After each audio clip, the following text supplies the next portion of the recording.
Mr. Bloodworth. Your Honor, the state calls Kouri Richins Benson.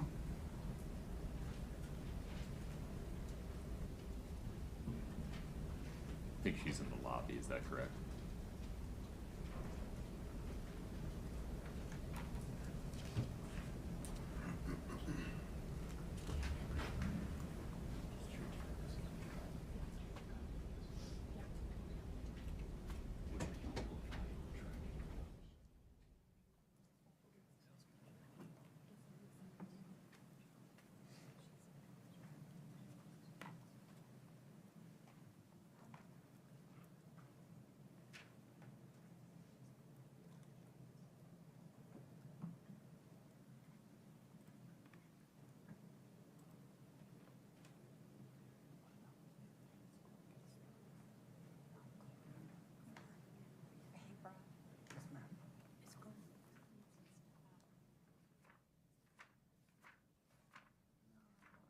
Ms. Richens Benson, hi. If you'd step in front of Brittany, please. Okay. Please raise your right hand. Do you solemnly swear the testimony you're about to give in the matter before the court to be the truth, the whole truth, and nothing but the truth, subject to the pains and penalties of perjury? Thank you.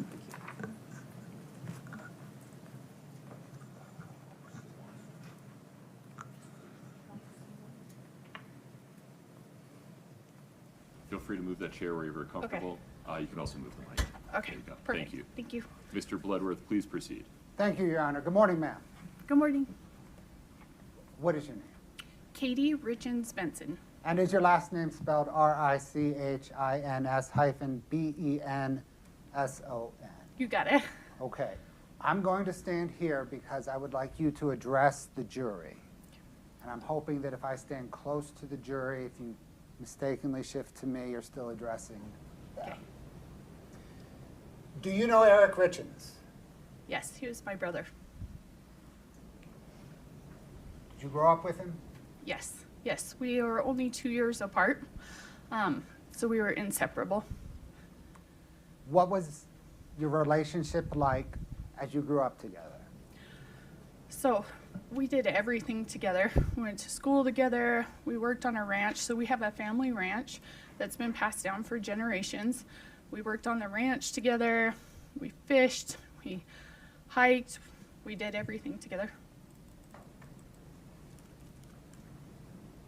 How has that relationship continued into adulthood? So my brother and I were very close. We talked constantly. We spent holidays together. We had our families together. So our kids are very close in age. We did lots of activities with our kids together. Like I said, we had them on the ranch all the time together. Talked on the phone almost daily.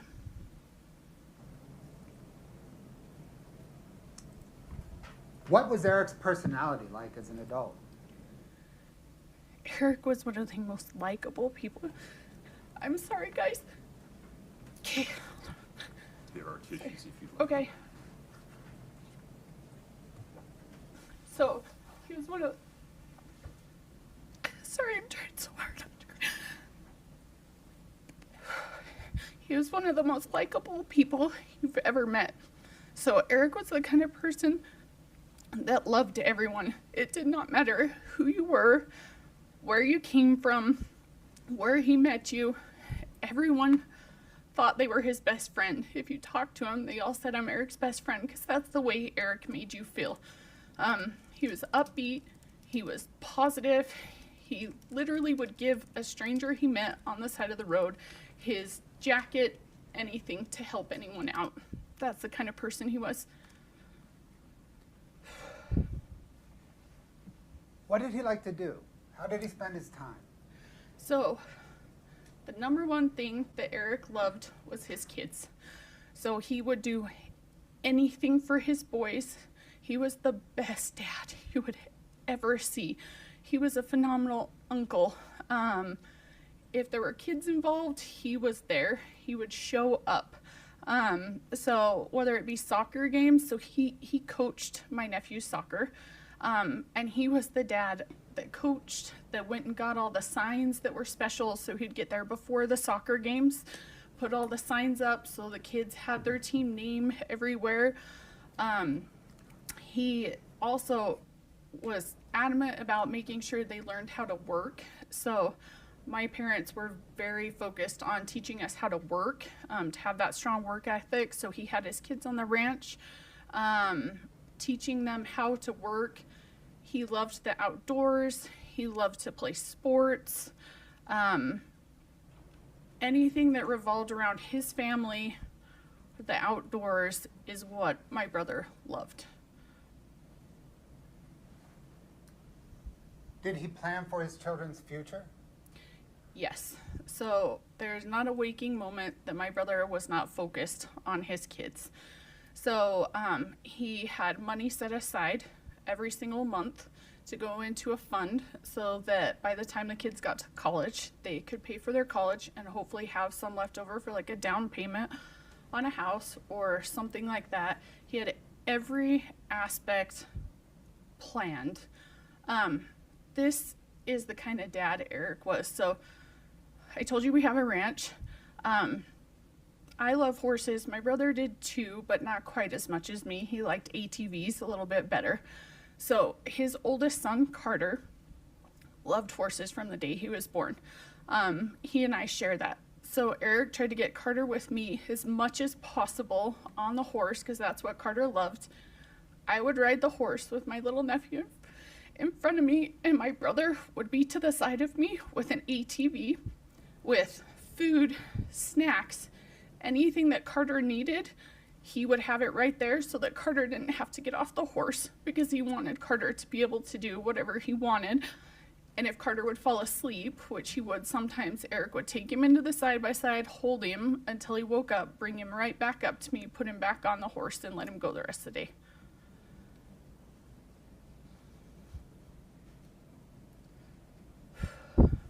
Have you ever observed Eric sick or injured? Yes. So my brother and I are very close. And so when he was an adult, he played sports all growing up. But when he was adult, he liked to play adult softball. He did get hit a few times. He got hit by a ball, and these games would go till like midnight, 1 o'clock. He would call me at 1 o'clock in the morning if he got hit to tell me my leg hurts. I don't know if something happened, if it is broken a little bit, if it's just bruised, and I would answer the phone no matter what time it was and say, hey, do you need me to come get you? What can I do to help you? And he'd be like, oh, I think I can toughen it out. I'll call you in the morning and let you know. But honestly, it didn't matter if he was in another country. He called me from other countries to tell me he didn't feel well. So if his mental or physical well-being was ever in question, he would call me.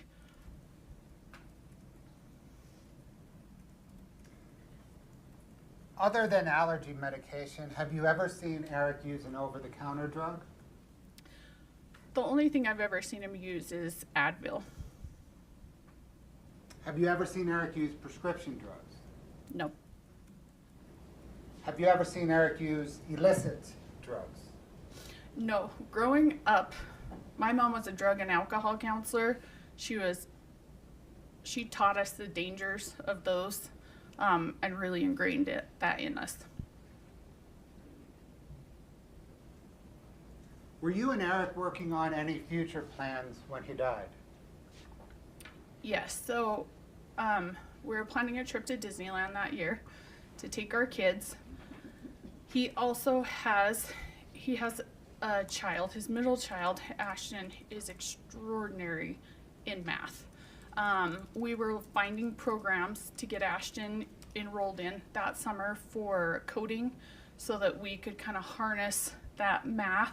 He was only 7 at the time, but he's just outstanding. So we had just barely gone to the zoo together. We kind of just planned our lives together. We talked all the time. Are you familiar with the home that Eric lived in when he died? Yes, I owned it and I sold it to my brother. Scott, if you can bring up 1-1, please, for Your Honor, for everybody but the jury.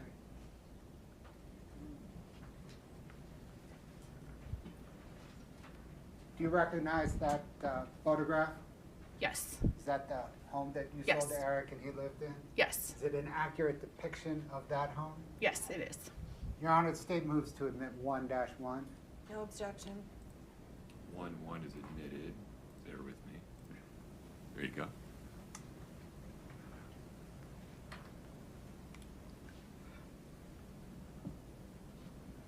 Where, Ms. Richens Benson, is that home located?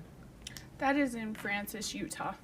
And is it, it looks like it's on a cul-de-sac. Is it on a cul-de-sac? Correct. It's on a cul-de-sac. When did you sell him the home? In the latter part of 2012. Had you been to the home regularly between then and when Eric died? Yes. Do you know how many homes are on that cul-de-sac today? So on that cul-de-sac, there's 7 homes with driveways that go into that road and cul-de-sac. And do you know how many homes and roads were on, homes and driveways were on that cul-de-sac in 2019? Yeah, all the homes were built out by 2016.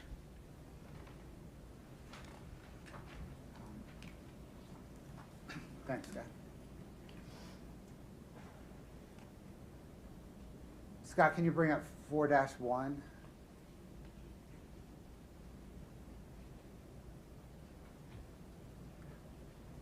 Can you scroll through it, please?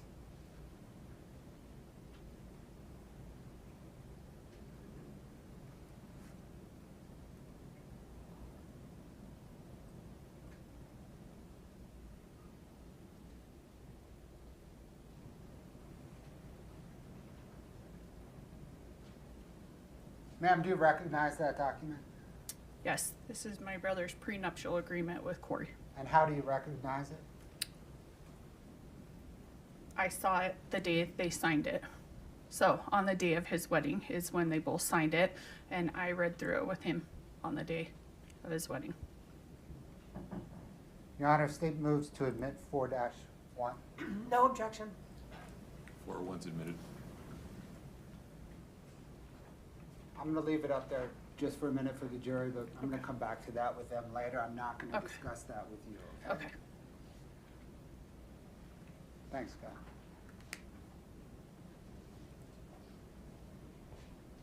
I would like to turn now to the morning that Eric died. Did there come a time in the early morning of March 4th, 2022, that you received a phone call about Eric? Yes, it was early in the morning. Who called you? My dad did. What did he say? It's not easy. He was screaming and crying and said, "Eric's not breathing, Eric's not breathing." Where were you when you received that call? So my daughter was sick. She was only 3 at the time. And she had just thrown up. I had taken her out of her room and brought her into my room. And I had just set her on the bed, and my husband had gone into the room to check on my other daughter that was a little bit older to make sure she was okay. I had just set her on the bed, and I had my phone with me. I set it on the bed, and I saw my dad calling. And I picked up and said, "Dad, how did you know I was up with my sick little girl?" And he started, whew. That's when he said, "Eric's not breathing, Eric's not breathing." I screamed. I fell to the floor. My husband heard me and came running in, and I was screaming, "He's not breathing." My husband thought that it was my daughter since she had just thrown up.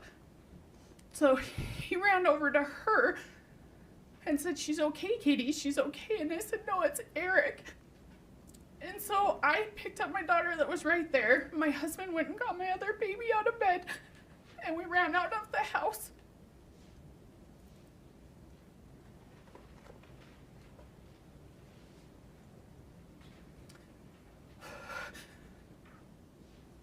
Did you go to Eric's house?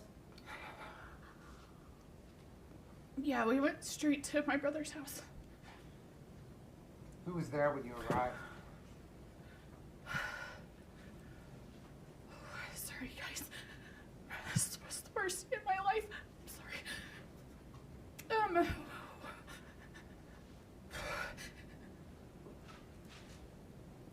When I got there, there was a bunch of emergency personnel, police officers, and Kouri and her mom, Lisa, were there.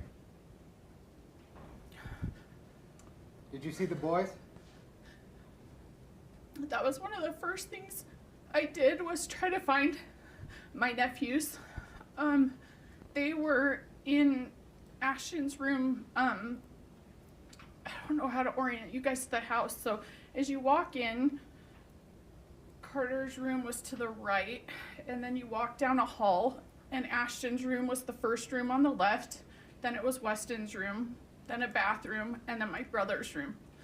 So the boys were located in Ashton's room. So there were police everywhere, there was EMS. I didn't know everything that was going on, but I didn't want the boys right there where everyone was. There's police right outside their door. So I went and got them and took them upstairs. So in my brother's house, you go up some stairs, and over the garage, there's a bonus room. And they had everything in there. They had a TV, a Nintendo, all their toys in there. So I took them up there because I didn't want them by all the hustle and bustle of all the police and everything.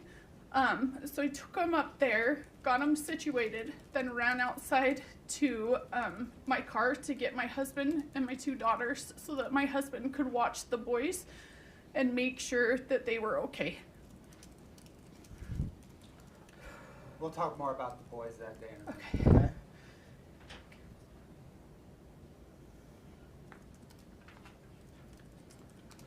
Were you able to observe Kouri Richins that morning? Yes, I did. When you walked into the home, what were your immediate observations of her? So like I had told you, we had gone on plenty of family vacations together. Kouri had been on the family vacations with us. I walked in, I kind of flung through the door, and I saw Kouri standing on the other side of the staircase. She just shook her head at me. Sorry guys, bear with me, I apologize. And I knew right then my brother was gone. And I fell to the floor. She stayed over there. I observed that she was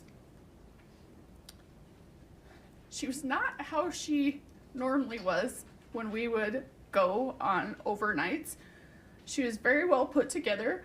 She had a matching pajama-esque outfit on. Her hair was all done up. She wasn't crying like I was. She wasn't hysterical. Just stood there and shook her head no at me.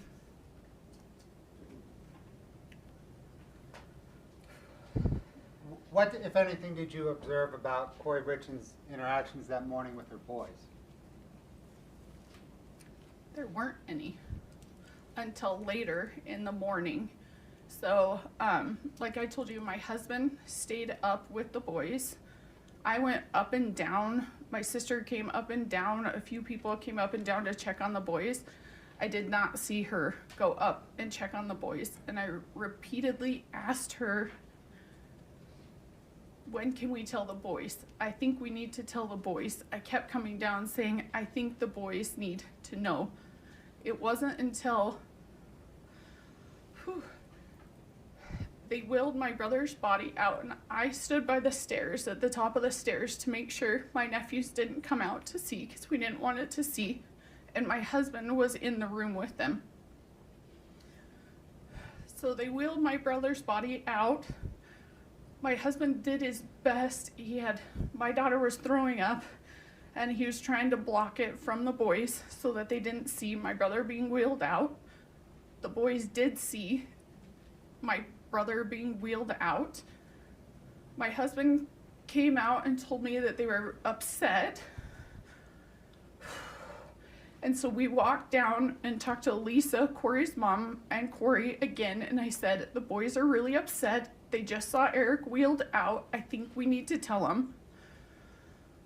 And Lisa said, I guess we better. And Kouri said, yep, bring him down. So then we brought him down, and that's the first I saw her interact with him.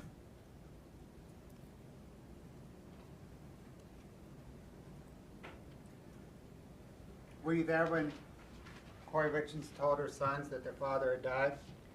Yes, so my husband and I brought the kids down.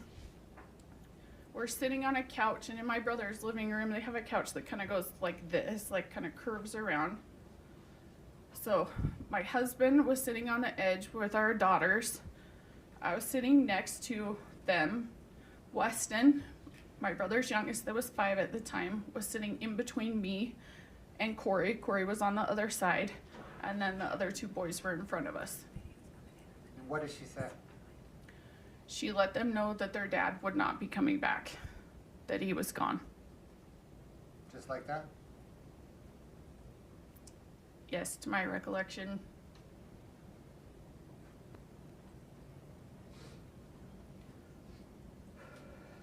Did there come a time shortly after that when she spoke alone with her middle son, Ashton? Yeah, so right after she told the kids, Ashton got upset and went to his room. So his room was that room that they had been in. I went and checked on Ashton multiple times, and he was, I remember him on his bed. He was on his bed with his covers pulled up, and I sat on the bed and I tried to console him, but he wanted his mom.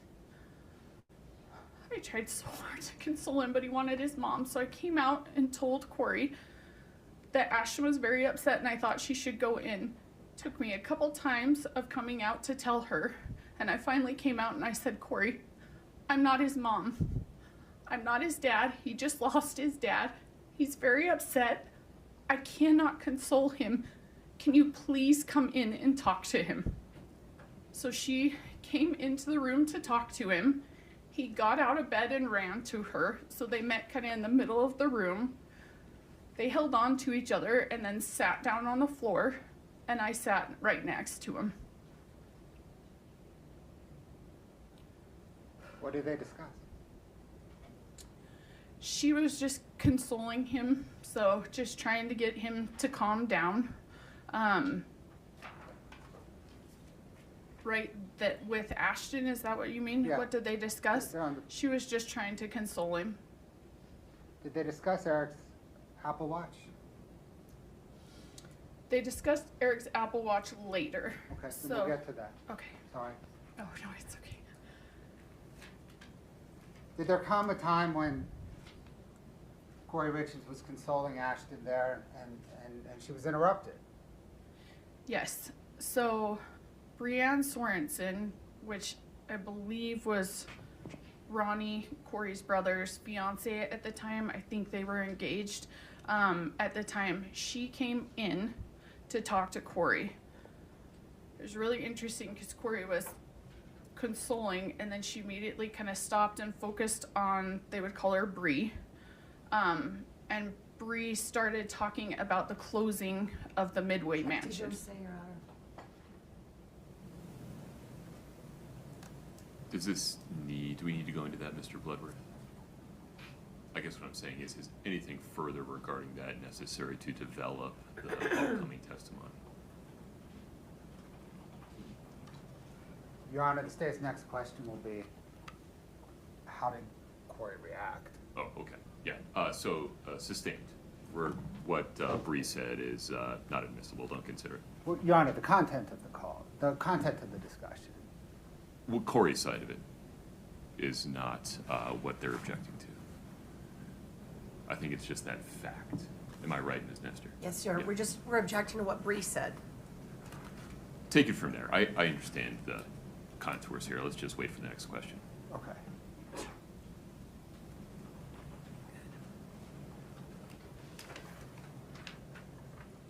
How did Kouri react to what Bree said?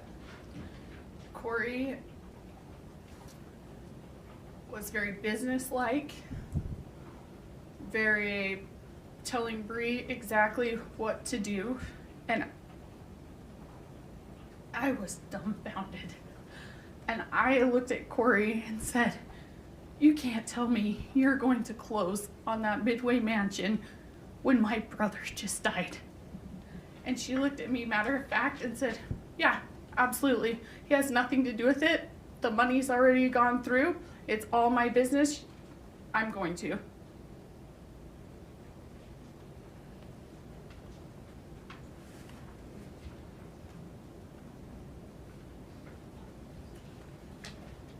What about the Apple Watch? So the Apple Watch, Ashton, once he eventually came out of his room, he went and got my brother's Apple Watch. Kouri was standing by him. She took it from him and he said, "I want my dad's watch." So I watched her take the watch, delete the entire watch, everything off of it, and then give it back to Ashton.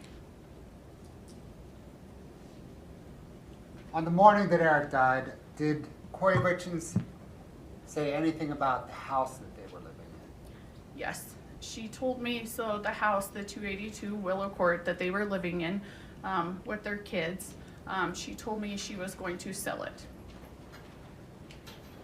Did anything about that strike you as odd? Yes, I honestly could not function. I couldn't even figure out like what was for dinner that night. I had just lost one of the most important people in my whole entire life. And she was planning on selling the house that he had just been wheeled out of, closing on a multi-million-dollar mansion. I could not wrap my head around it. The point that Eric died, who did the house belong to? When Eric died, the house belonged to Eric. Eric was the trustee of his trust. So the house was in a trust and Eric was the trustee. And then once he died, who became the trustee? I became the trustee. After Eric died, did Kouri Richins have the ability to sell the house? No, she did not.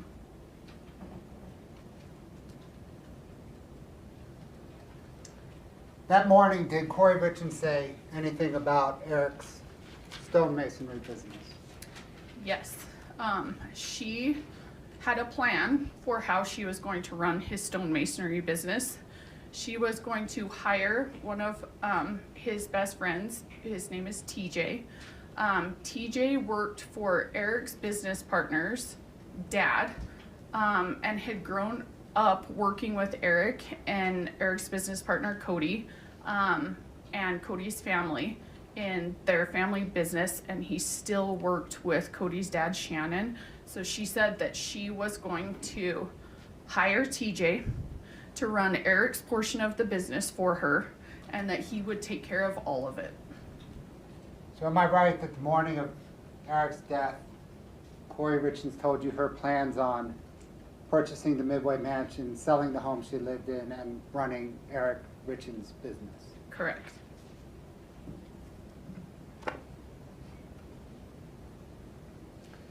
Do you recall a family meeting that was held on March the 5th, 2022, the day after Eric died?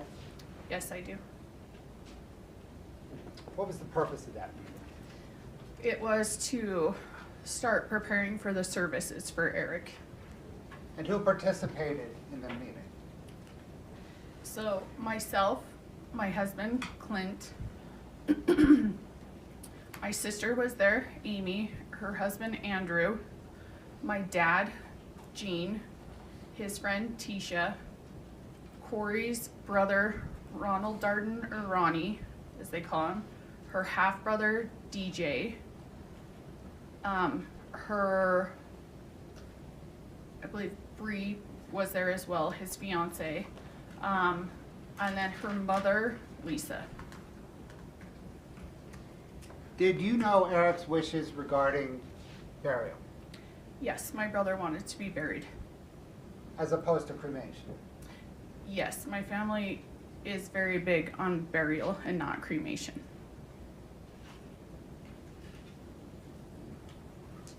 Did, in the course of that family meeting, the topic of cremation arise? Yes, so we had gone through and planned the whole funeral. My brother would be buried by my mom, who the, where he would be buried at, who the pallbearers would be, everything to like who would talk, who would say prayers, stuff like that.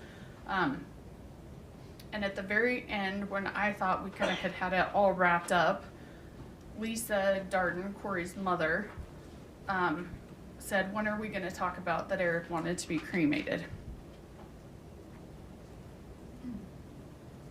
Did you observe Kouri react to her mother raising cremation? Yes, I did. She looked shocked, like she was caught off guard at first. And then she went into it and said, oh yeah, he told me that he didn't want any bugs crawling on him after he was dead. It freaked him out, so we're cremating him. And I went on to ask, I said, Kouri, why did we just do a whole entire funeral based around the casket, the burial, the pallbearers, sorry, excuse me, and now you're just bringing up cremation? And she played it off and said, oh, well, isn't that what you do when you cremate them? And to that point I said no, and then my dad started getting visibly upset because he knew his son wanted to be buried.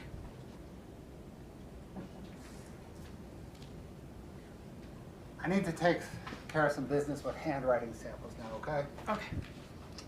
Your Honor, may I approach? Of course. I'm handing the witness 8-49. Ms. Richens Benson, are you familiar with that exhibit? Yes, I am. Generally, what is it? So these are all handwriting samples from my brother, whether it be when he signed his name for stuff at work or for his will, any of that stuff.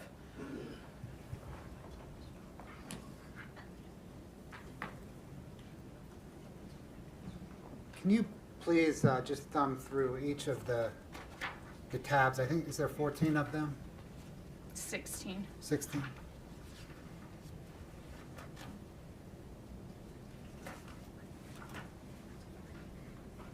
Do I have to pay super close attention or am I okay? No, I just want to make sure you know what they are. Okay. You've seen them before? Yeah. Yeah, I have. Okay, if you're comfortable that you've seen them before, there's no need to slip. Yeah. For K1, did you get those documents from the lender on the 282 Willow Creek Road property? Correct. And are they accurate copies of what you received from the lender? Yes. Did you then submit those to the Bennett Tueller law firm? Correct. On K2, did you receive those haircut receipts from Kouri Wright? Yeah. So they are also receipts from like Wasatch Steel, different. I know there is a haircut one in here, but yeah, Okay, they're all did you different receive receipts. those receipts Yeah. from Kouri Wright? Yeah. Did you provide them to Bennett Tueller? Yes, I did. Can you turn please to K3 or tab 3? Under that tab, did you receive some tax documents from Greg White, some payroll documents from Integrated Solutions, and a hunting license? Yes, these are all my brother's documents. And did you submit those under tab 3 to Bennett Tueller? Yeah. Only one I'm not 100% sure about is the hunting license, if I submitted that or not. I can't remember that one. Okay.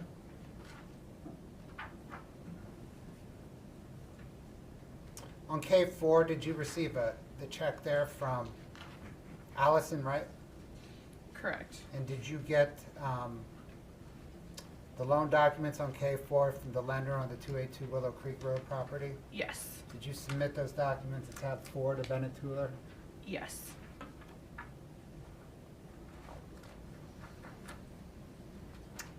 Tab 5, did you retrieve that driver's license from the mortuary that Eric's body was taken to? Yes. And did you submit that to Bennett Tueller? Yes. For tab 7, skipping 6, going to 7, Did you receive those various construction contracts from Kouri Wright? Yes, And then, did you give them to Bennett Tuller? correct. For K11, did you obtain those healthcare records from IHC? Was that Yes. Intermountain Health something? Yeah, Intermountain Healthcare. Got it. IHC's their old branding. Did you submit those to Bennett Tuller? Yes, I did. For K12, did you receive copies of those checks and C&E business records from Allison Wright? Yes, And did you give them to Bennett Tuller? yes, I did. For K13, there's some materials from a Ford dealership. Did you receive those from your husband, Clint Benson? Yes, And did you submit those to Bennett Tuller? yes, Finally, for K14, is that a document from Weller Recreation Center that you received from your father? yes, And did you give that to Bennett Tuller? yes, I did. And did you give everything to Bennett Tuller in the same identical condition that you received it in? Yes. Thank you. Ma'am, I don't have any further questions from you at the moment. Okay. The defense attorneys probably will, okay? Thank you. Your Honor, excuse me. This is going to be a fairly lengthy cross. It's going to go past noon. I don't know if you want to break now or if you want me to just plow in and then we'll break in the middle. Will you approach for a minute? Yes, sir.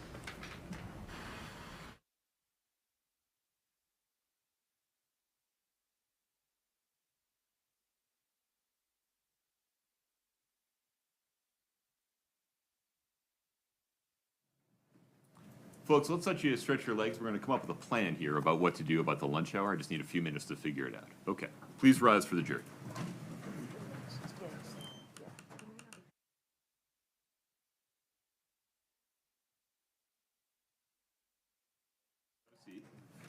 Tracy, you hand me that call for a minute. Would you like some more water?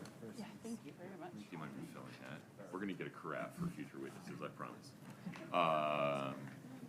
Okay, let's have a discussion about how to handle witnesses that are on both the state's list and the defendant's list. Yes. Ms. Nestor, what is the defendant's request? So here's our request.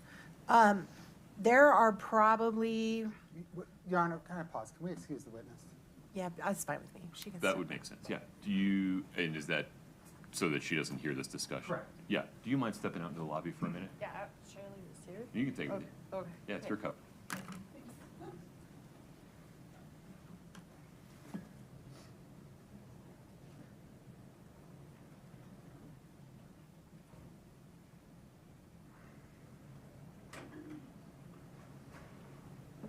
Ms. Nestor, please proceed. Thank you, Your Honor. So I knew this was coming because of conversations we've had with witnesses, but there are multiple witnesses that the state is going to call, including Ms. Richens Benson, who also have information that relates to our case. She's just one, there's lots more. Obviously, if the state is going to shut us down from asking any topic that he didn't cover in direct, then we're gonna have to recall all of these people. And this trial is gonna get a lot longer, inconvenience a lot more people. Well, it's the exact same amount of time. Tell me why it would be longer. It Because, just complicates the directed verdict motion. because of the fact that all of these witnesses will be required to come back twice, get re-sworn. We're gonna have to lay foundation again that's already been laid to refresh the memory of jurors. We're gonna have to go back over topics that have already been talked about just to refresh the memory of the jurors. We're gonna be using exhibits that are already here, keyed up, ready to go. This court has the ability to control what happens in this courtroom.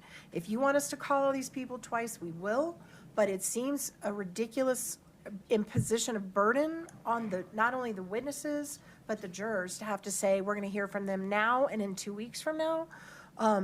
There's perfectly within your power to say, we're gonna do everything this jury needs to do now. The state has the ability to come back on redirect and address anything that we bring up that they didn't bring up. But it seems a very inefficient way to run a trial, and it seems to be super hard on these witnesses to have to come back here twice and go through this, 2 weeks apart. And especially, what happens if something happens to them? What happens if she gets sick or she leaves the country and I'm stuck and I didn't get a chance to redo her? Then we've got a real problem in terms of the trial and the record. So, I mean, I've just never had a judge require me to do that, unless it's just really unusual circumstances. So we're asking that every witness where we have information that the state decides not to go into, to let us do it now, not have to recall this witness, and then finally excuse her from her subpoena responsibilities. You understand that to the extent the state raises relevance objections to your direct of this witness or another, I'm only going to have what's in the record so far. I won't have the whole picture to rule on that relevance objection. I am not worried about anything we're going to talk with her about being decided to be relevant. I Okay. mean, it's clearly relevant. I'm just not worried about that. All right. Yeah, I mean, we're only talking to her about what happened with Eric, with this case, we're not going into anything outside of that. Okay. Mr. Bloodworth? Your Honor, the state prefers to present its case in an order that the state believes will provide a proper narrative to the jury without interruption. Sometimes a proper way to present a case is not most efficient way to present a case. And in an aggravated murder case, propriety has to take precedence over efficiency. So far, all these witnesses are local. I could see perhaps if there's an out-of-town witness, rather than inconveniencing the witness with an extended stay or repeated travel, we could make an exception. But as the rule, this trial is no different than any other trial where, pursuant to the rules, the scope of cross-examination is limited by the scope of direct. Thank you.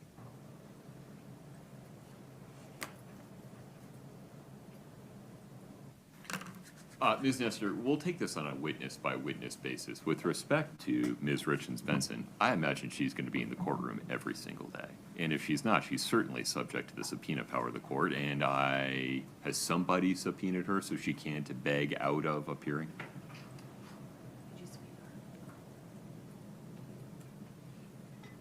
I mean, Katie appeared today pursuant to the state's subpoena. Okay. And that I mean- subpoena lists the entire trial, correct? It does. I have not yet released her from it, as Right. we do some witnesses. Right. And so as long as I make clear to her that pursuant to that subpoena, she can be recalled at the order of the court, any danger that you were describing, Ms. Nestor, is mitigated. It also means she can't stay in the trial for the rest. She's going to have to be excused under the exclusionary rule. Is it Katie or Amy that's the Amy. designated victim rep? Ame, Your Honor, the state had designated 2 victim reps, and it was Katie and Amy. we object to I that. understand you objecting to the 2. We do. We object to 2. We don't object to Amy. Right. Right. The state has to make a choice. If you'd like to proceed as you suggest, you're entitled to do so. That's fine, especially because Katie is subject to the subpoena power of the court. We can make sure that she comes back. But the statute talks in terms of 1 victim rep. The exclusionary rule says what it says. So the decision before the state is, do you want to, for this witness, allow direct to occur today so that there's no basis upon which to exclude Katie going forward, or proceed with the presentation of the testimony as the state sees fit, understanding that may require exclusion of Katie. And I apologize for using first names. There's a lot of Richins. It's just easier. No informality is intended. Exclusion of Katie until her direct is completed in the defense case. Your Honor, how about this? Was the court about to take a lunch break with the jury? Or? Well, is food here? No. Okay, so it'll be a bit, so I want to keep using time. So I thought we could use another, it would have been an hour, now 45 minutes. Sure, Your Honor, can we use that time for examination within the scope of direct? And then we take a lunch break. It will allow me to consult with Eric's family regarding Exclusion. the exclusion.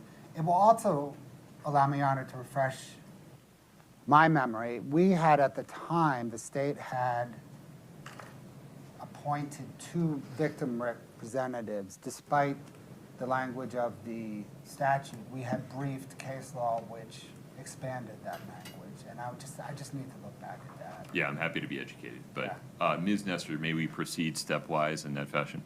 Yes, sir. Okay, so, just so I'm clear, we'll invite Katie back in, we'll invite the jury back in, we will complete cross-examination of Ms. Richens Benson.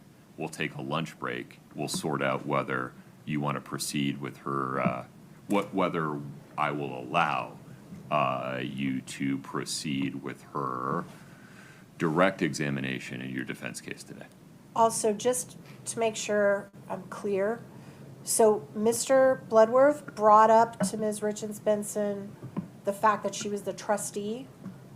She testified about that, about the trustee and the assets being in the trustee, and that Kouri could not sell the home according to her. That was her understanding, right? Correct. So that means I can go into anything about the trust? Well, it It's means you that- can ask her, you can seek to show that her understanding was incorrect. Well, I have a pretty lengthy cross dealing with the trust, and I want to bring in the actual trust itself, the document, and I do believe the door's been open, so I'm just clarifying I can go into all that as part of following up on what he brought out in direct. Well, you gotta be a little bit more. Hold on, my apologies. Missed call, my bad.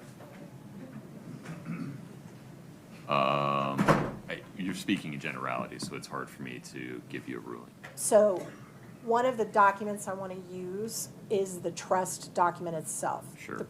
The state has not introduced it, but they have opened the door to it, in my opinion.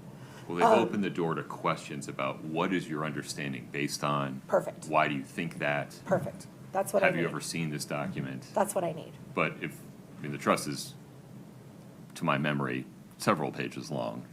I don't Well, know yeah. that her testimony relates to most of it. I probably won't even admit it. I'm just going to use it for her to look at it to refresh and when she's answering questions. Okay. Yeah. Okay, thank you. Your Honor, just to be clear, that within the scope of Kouri Richins' ability to dispose of the home. Yeah, more specifically, Ms. Richens Benson's personal subjective understanding of Correct. Kouri Richins' ability to dispose of the home. And not all the myriad of other Yeah, subject like there's all the matters. C, like isn't the trust going to all the C&E masonry interest and all that stuff? It does, Your Honor. Yeah, she didn't testify to any of that. Okay, all right. Well, I assume they'll object and let me know if they think I go too far. As both sides Yes. of the V do in trial. Anything further before we invite Ms. Richens Benson back in? No, sir. Mr. Bloodworth? No, sir. Let's do that first.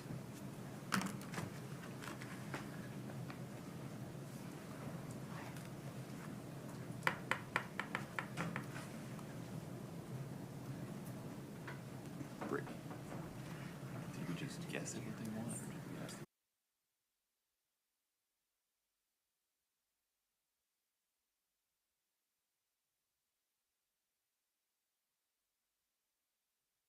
Do you mind taking the witness stand again? And then if you just stand with us.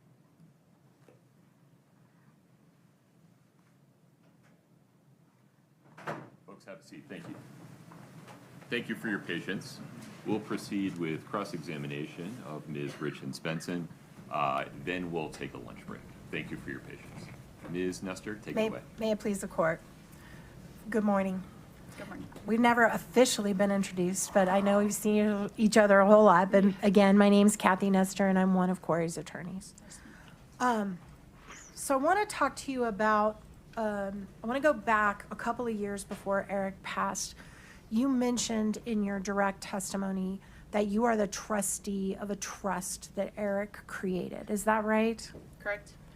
And may I approach the witness, Your Honor? Of course.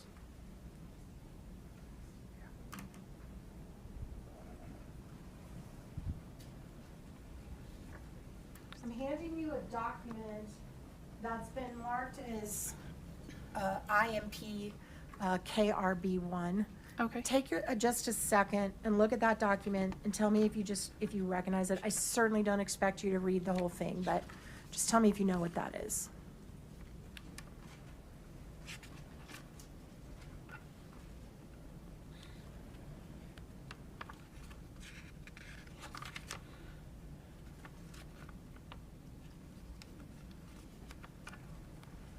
Sorry, I just want to make sure. Sure, no worries.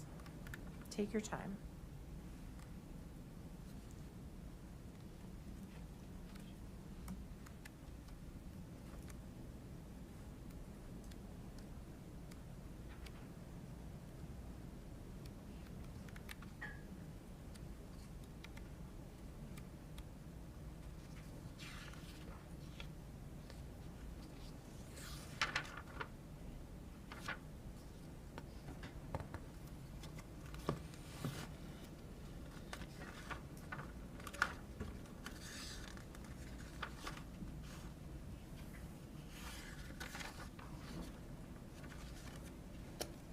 Okay. You ready? Yeah.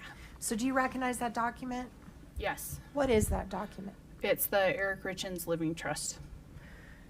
And is that the trust that you were referring to in your direct examination?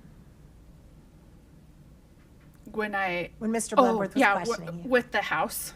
Yes. Yes, this is the trust. And that's the document that makes you the trustee if Eric should pass away. Correct. All right. Your Honor, at this point, I'd like to introduce this as Defense Exhibit 3001. On the impeachment, we're going to start it with the number 3. Mr. Bloodworth.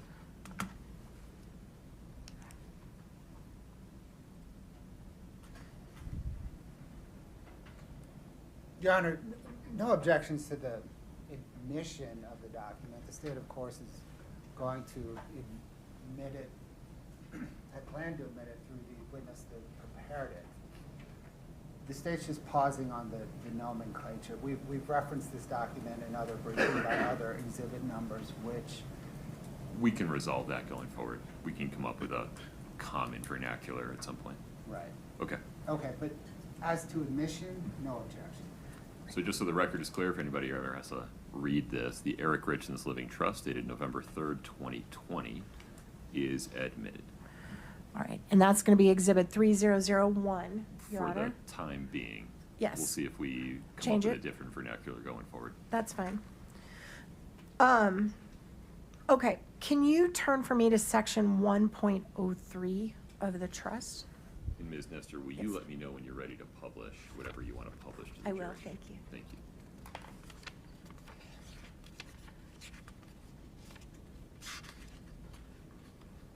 Do you see that? Does that list the objectives of the trust?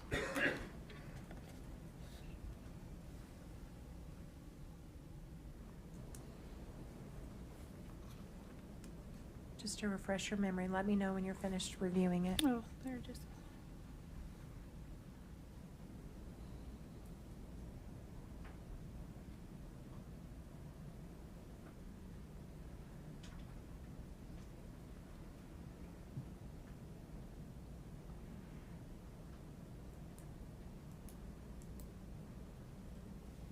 Okay, sorry, what was That your refresh question your again? memory a little Yeah. bit?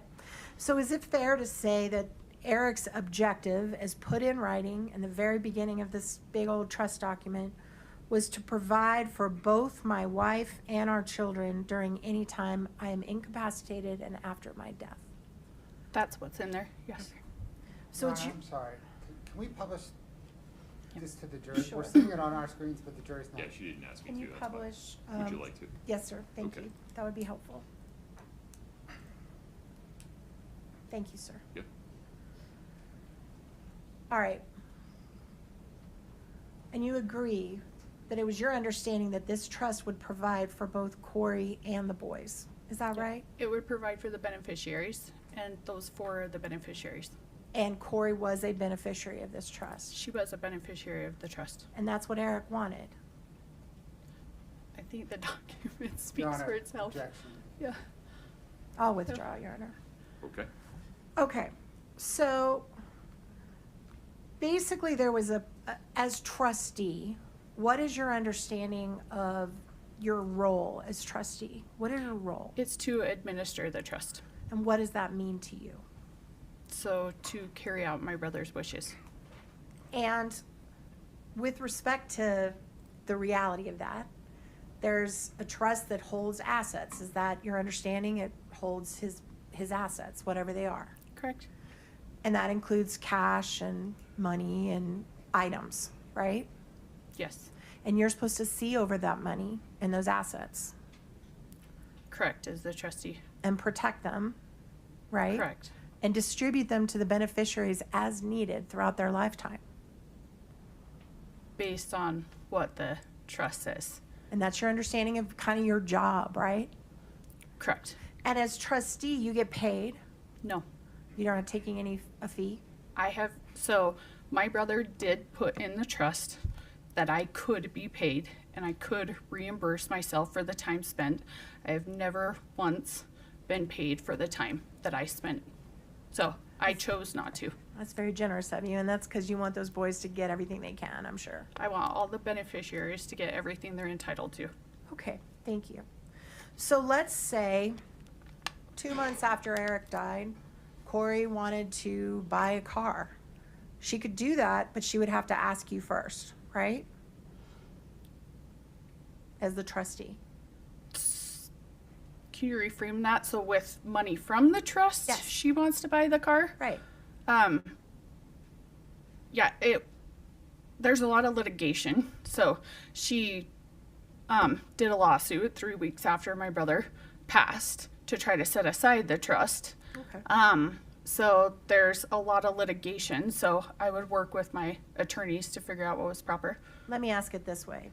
What is your understanding of what, if there was no litigation, what you, as the trustee of the trust, were meant to do if one of the beneficiaries needed some money, if one of the boys wanted to go to private school, if Kouri wanted to buy a car? What was the process from your understanding? So the trust was actually to split into 2 separate trusts. One for his 3 boys, who are the primary beneficiaries, and then another trust for Kouri. And you'll have to forgive me, I don't have the whole thing memorized. Oh, of course not. But it said in there what the money could be used for. All right, so if Kouri wanted to spend some money out of the trust that was authorized in your opinion under the trust, it would be your job to say, yes, here is the money, and give her a check, right? Correct. And one of the things the trust authorized was care and maintenance of their home. Is that right? So that the home is a trust asset. Okay. So if the house needed repair, the trust could pay for that. Correct. If the trust could pay for the mortgage payments, Correct. the trust could pay for insurance on the house. Correct. So in the year after Eric died, how much money did Kouri ask you for to pay for anything related to the house, to her, to anything? Pause for 1 second. Your Honor, objection in reference to the discussion we just had. Exceeds the scope. Yes. Sustained. Okay.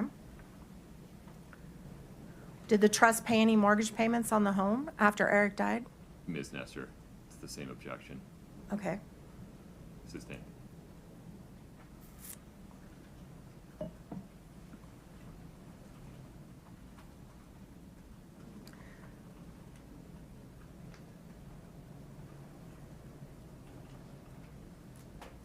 Has the trust reimbursed family members for costs paid to a private investigator?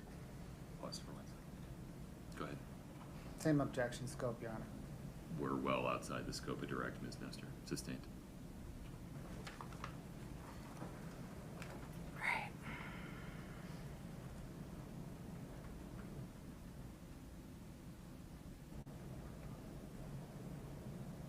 Can I approach? Sure.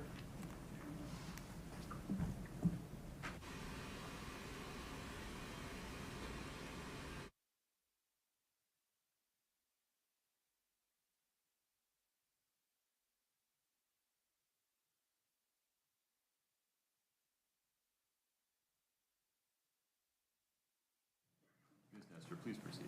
Thank you, Your Honor.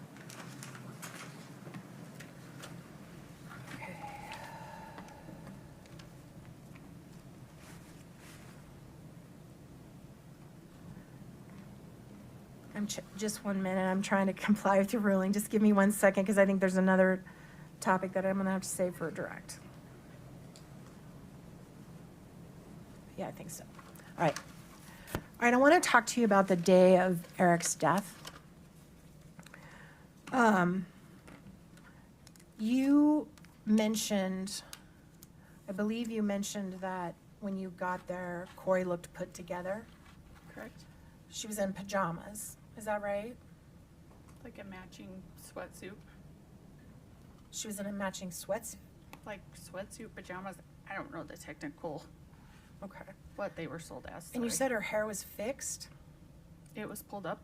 It was pulled up in a messy bun? Is that what you recall? But yet it was pulled up, neatly done. Her hair was neatly done, that's what you recall? Yeah, looked similar to today, just on top of her head.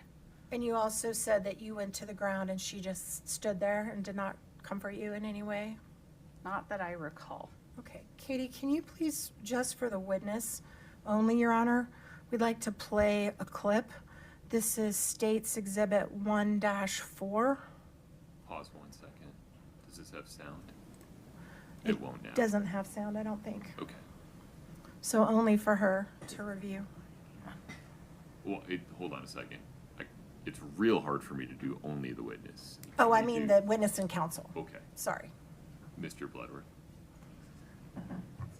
It's S1-4. Your Honor, Of course.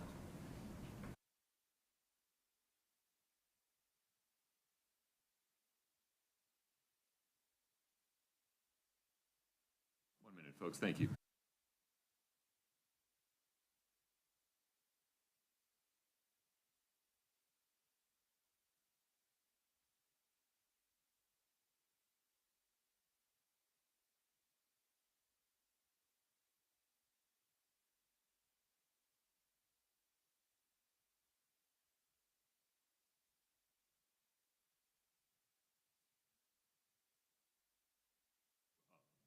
What's the I'm plan? waiting on them.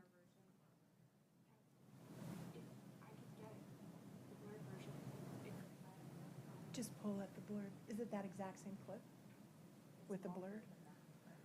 We just stop when we say stop? That's fine with me. Okay, I think we're gonna pull up their amended one that they just served like 2 days ago. No problem. Table. Scott, you let me know when you're ready to go. It's just, it starts a little bit further back. Okay. That's just the line. Just a moment.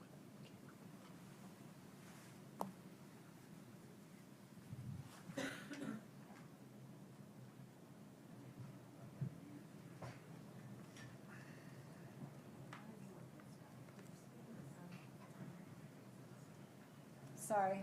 It's okay. Take your time. This is no one's fault. This was a brand-new version that we have not even seen yet, so we're trying to accommodate their new version. No problem. Sorry, just 1 second.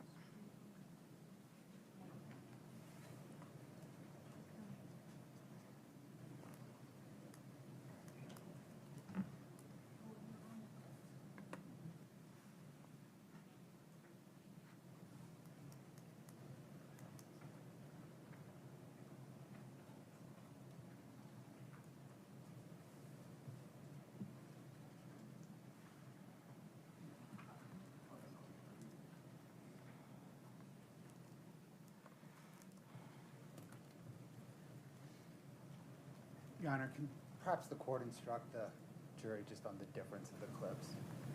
We're just making sure that the faces of children are blurred, something we need to do throughout the case. They are still photographs that are on the wall depicted in an exercise of caution. We just want to make sure we blur those before we publish them. This is going out to the world. It's not just the people in here.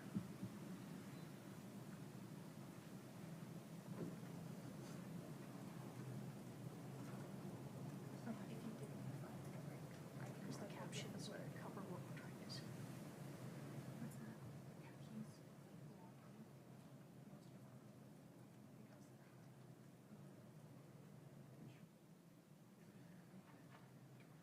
Ms. Nestor, Mr. Bloodworth, would you approach for a moment?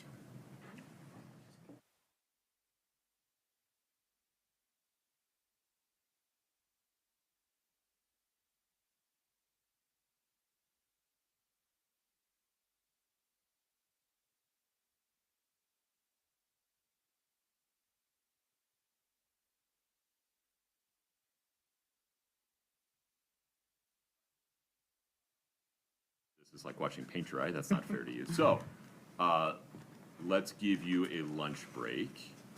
Council, we have brought lunch for the jury in today. Is a 30-minute lunch break agreeable? Yes, sir. Yes. Okay. We will take a break until 12:40. Katie, if you'd sit tight for me for 1 moment. Okay. All right. Please rise for the jury.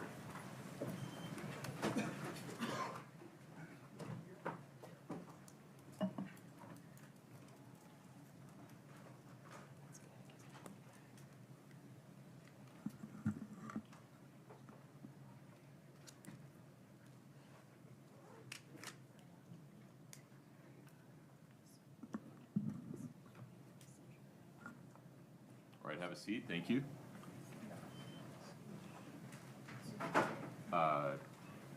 During this lunch break, it's as if you are still on the stand and it's not a take-home exam. So I need you to isolate yourself, not talk to anybody. Okay. Can you do that? Yeah. Okay. It's 30 minutes. Just Okay. keep to yourself. If you Okay. need to grab a sandwich or from somebody else, that's fine. Okay. We just can't have you conferring with anybody about anything. Okay. Make sense? Yeah. Thank you. Okay. Mr. Bloodworth, anything further? Your Honor, can I retrieve 849 from the witness? Of course. Ms. Nestor, anything further? No, sir. We'll be in recess until 12:40. Thank you for your patience. Your Honor, the state has just filed a motion to designate, this is how we've been operating before. I'm trying to find the original designation, but to designate Kouri Richins Benson, a victim representative. The statute provides for plural victim representatives. The,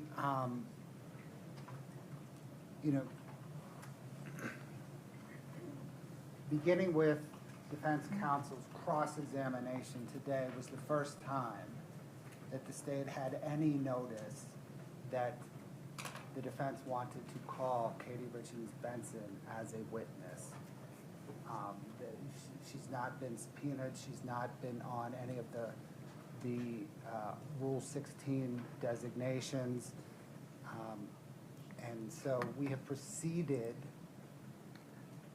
we called her early so that she could get her testimony out the way, and proceeded in a good faith understanding that she would then be allowed to participate in the, in watching the remainder of the trial without being subject to the exclusionary rule. I understand the state's position. Okay. Ms. Lewis, Ms. Nestor? Well, we don't want to call her as a witness. We want to cross-examine her, and they're stopping me from doing that. No. Stay focused on the issue at hand here. Co-designation of Ms. Richens Benson, We object, and tell me why. because the statute provides for one. It doesn't. It provides for up to more than one, if you look at the language of it. And so, do you have another reason?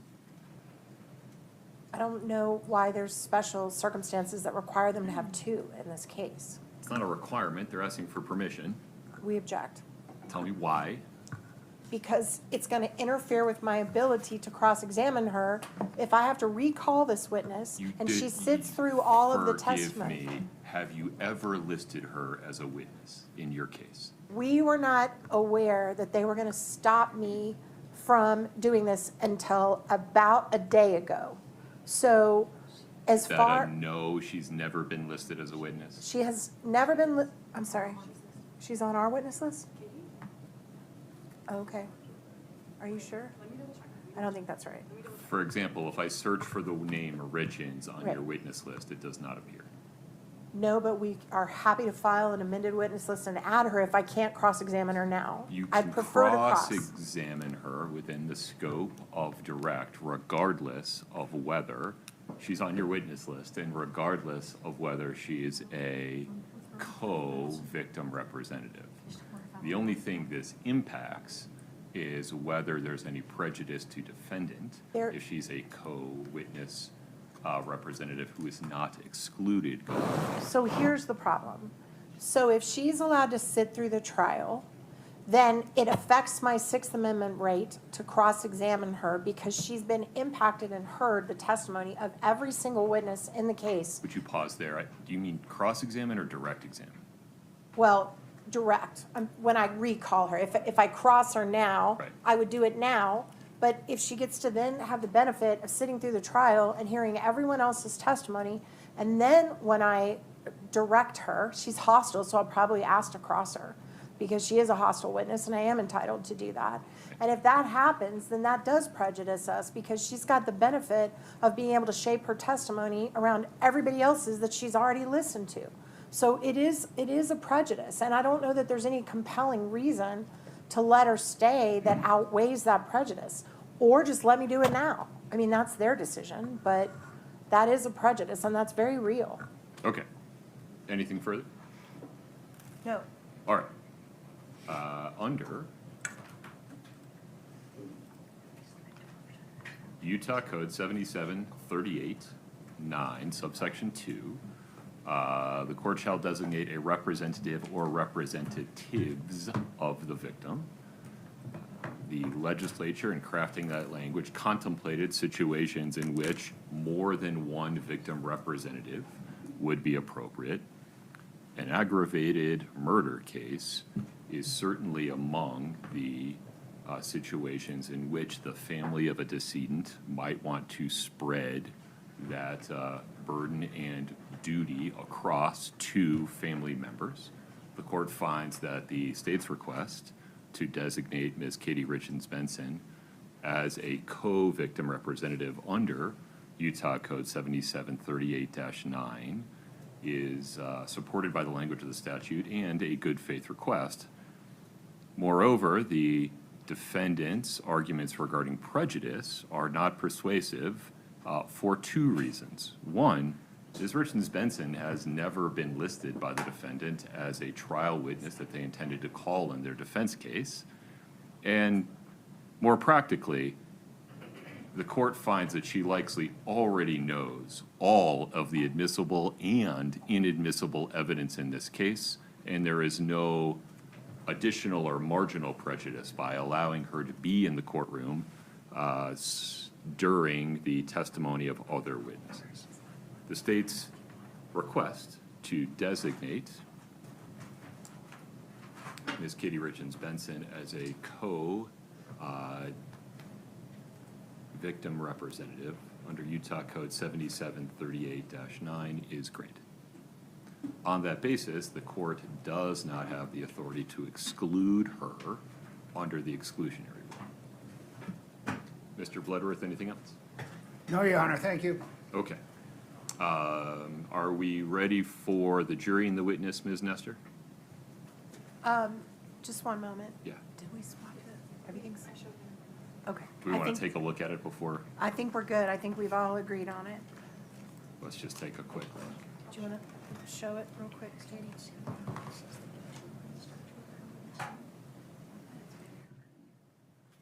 And is it a clip or just a still? It's a Katie? clip.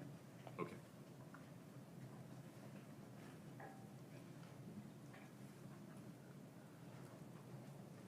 Is that the clip? Okay. Very good. Let's invite Ms. Richens Benson back in. Very good.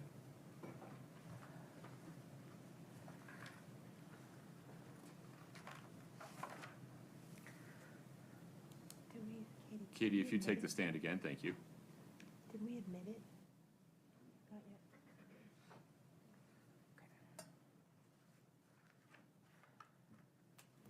yet. Katie, you're still under oath. Okay. Okay. We ready for the jury, Mr. Bloodworth? Yes, Your Honor. Ms. Nestor? Yes, Your Honor. Let's do it.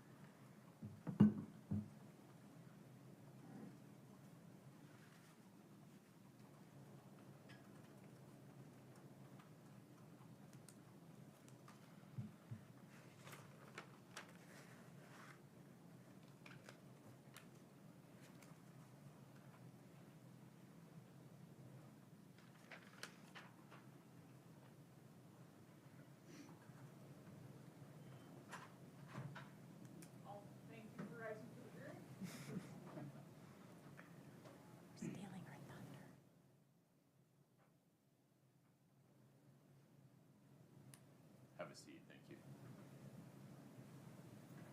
All right, folks, have a seat. Thank you very much. Ms. Nestor, please proceed. Thank you, Your Honor. May it please the court. Good afternoon, Ms. Richens Benson.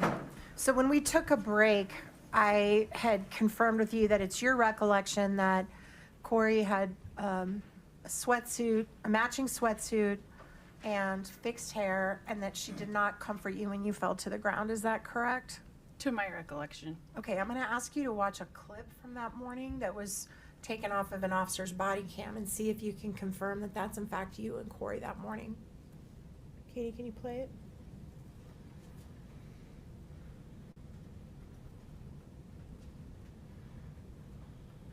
Is that you in the clip? Yes, that's me. Okay. Your Honor, at this point, I'd move to admit as exhibit maybe 3001 for now. The clip. 3002, I'm sorry, 3002? Yeah. 3002, that's correct. Mr. Delivery. Your Honor, no objection to admission. We'll figure out nomenclature later. Sounds good. And Okay. just for the purpose of the jury, just a short explanation that we will supplement this with a blurred version, but for now, there's just a black box over where the children's photos are, since it's being played publicly. But that'll, if it goes back to the jury room, that box will be removed and the pictures will just be blurred. You can play the clip. Thanks, Katie. All right, so as you're watching this clip, there's an officer there, but that's Kouri right there, right? And she's squatting down to hug you. Is that right? Katie, could you play that Sorry. again? I'm sorry, this is hard with two Katies. There are two Katies. I'm sorry. I'll call you Ms. Richens Benson. How about Okay, that? thank you. Okay.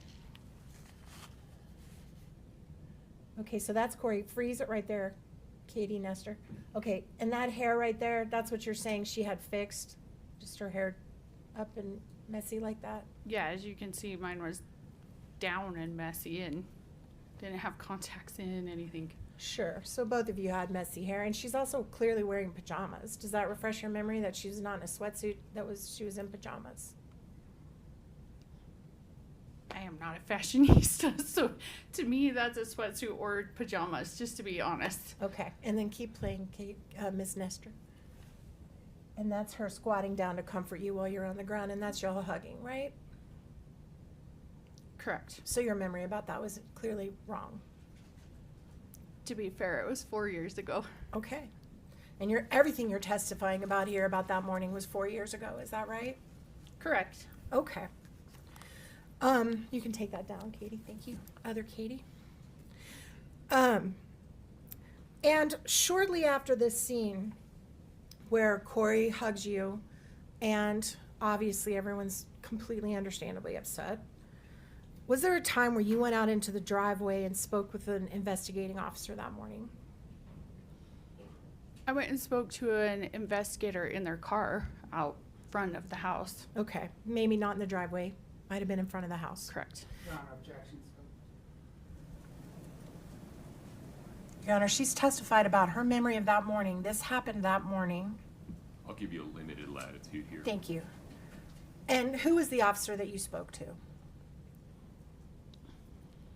Detective Woody, I believe. All right. And that was just to help, because there's so many officers that are going to testify in front of this jury. It's a female officer, right? Correct. Okay. And when you talked to Officer Woody, or I think she was a detective then, did you tell her that you believed Kouri was involved in your brother's death? No. Did you tell the officer that you were suspicious that Kouri may have been involved in your brother's death? Pause there. Okay. Oh, well, I'm going to allow her to answer that question, then we'll have a conversation. Sure. Go ahead, you can answer that, I'm sorry. I let her know that Kouri had stolen money from my brother, and I thought she needed to know that.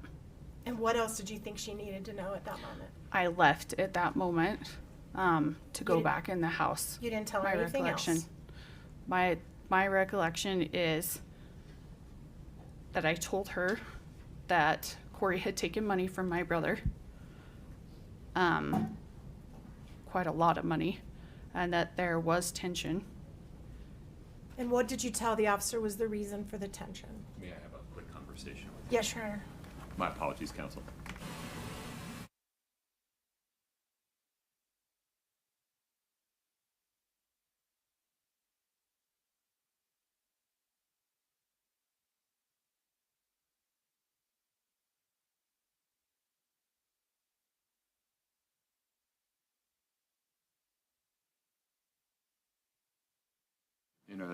Interruption, folks. Ms. Nestor, please proceed. Thank you, Your Honor. And now I forgot where I was, so let me think about it again. We were talking about what you asked the what you said to the police officer when you were outside. And this is before that police officer has ever entered the house, right? This is your first time to see this officer. I'm not sure. Okay. And you felt it was important that this officer know that your sister-in-law had a motive? What was your reason for telling the officer that information? I had an overwhelming feeling come over me that I should let someone know. Why? What was your overwhelming feeling? That I should let someone know. Because you believed it was suspicious? The death? Honestly, at that time, I had no idea what was going on. I just had an overwhelming feeling. I had just barely talked to my brother. He was fantastic. When I talked to him just a couple hours before, I had an overwhelming feeling I should tell someone about this, so I did. Because you thought Kouri was behind it? I did not say that. Did you tell the officer that Kouri had a reason to be upset with Eric because she had found out about your being a trustee over the assets before he passed? No, not to my recollection. You didn't mention being the trustee of a trust to this officer? I knew that I was the trustee of the trust. Did you share that with the officer? Maybe. There's a potential. So you can't remember? Just give me a second. It's Sure. Take your time.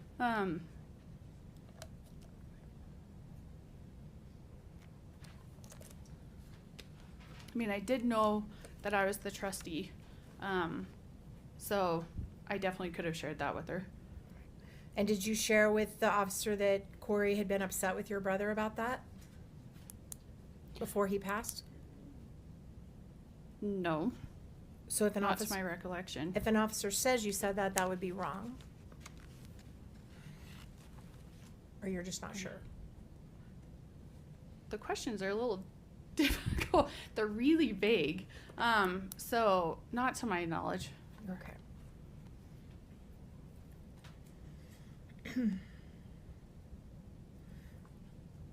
You mentioned that Kouri's son asked if he could have his dad's watch. Is that right? Correct. And you mentioned that Kouri just reset the watch and gave it to him. Correct. So Kouri didn't go through the watch trying to pick certain things out to delete, right? I just watched her swipe it and give it to him, or delete it and give it to him. If she hadn't swiped it, and I'm not an Apple Watch person, so maybe you know this better than I do, but that would have meant her son could read everything her husband had ever put on his iPhone, right? I'm not an Apple Watch person either, so I can't answer that for Is you. it your understanding the watches match the phone, basically? Mine doesn't always, so, but again, I'm not an Apple person, so I can't tell you. Do you agree there could be a lot of reasons why a mother would not want a young child to have access to everything his adult father had saved on his phone? In a hypothetical, yes, I guess. Okay. You also mentioned that Kouri told you that morning that she was gonna sell the house. Correct. She And did. this is the house her husband had just died in. Correct. And she was pretty traumatized about her husband just dying in the house. In That their, I don't know. You'd have to ask her. in their bedroom. Right? What's the question? Sorry. Do you think there's a lot of reasons why a widow would not want to continue to live in the bedroom where her husband died in front of her?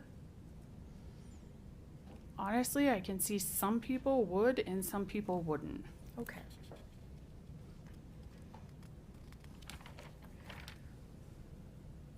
You also mentioned just now, and also when you were on direct with Mr. Bloodworth, that you never knew your brother to use anything other than Advil. Is that right? When he asked what I had seen him take, correct. Okay. Are you aware that your brother did use other substances? After his death, from his medical records that I got, it said that he occasionally took it for back pain. Took what?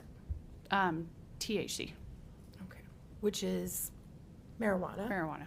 So when he was alive, he didn't share with you that he used marijuana, did he? Not directly, no. And you talked about your mom, which I think is great, was a drug and alcohol counselor. Correct. And that it was important to her that your family not be engaged with the use of drugs when she was alive. No, I said prescription medication. Okay. So your brother knew that it was important to your family. Sobriety was an important thing to your family. I'll be honest with you, my mom was not against marijuana use. Okay. But you said you were? I said prescription medication earlier. Okay. But for whatever reason, your brother didn't share with you during his lifetime that he used marijuana. No. And I know you were here during the opening statement, excuse me, Your Honor.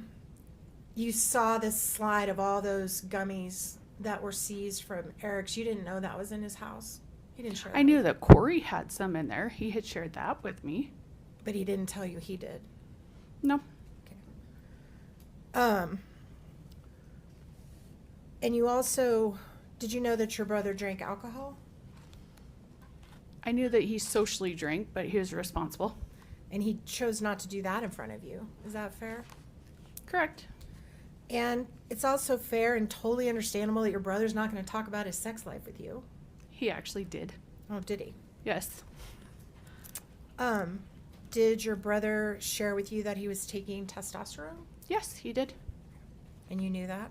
Yes. And Did,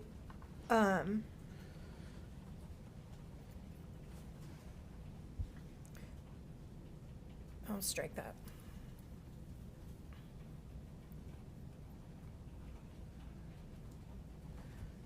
Did you go through your brother's phone ever?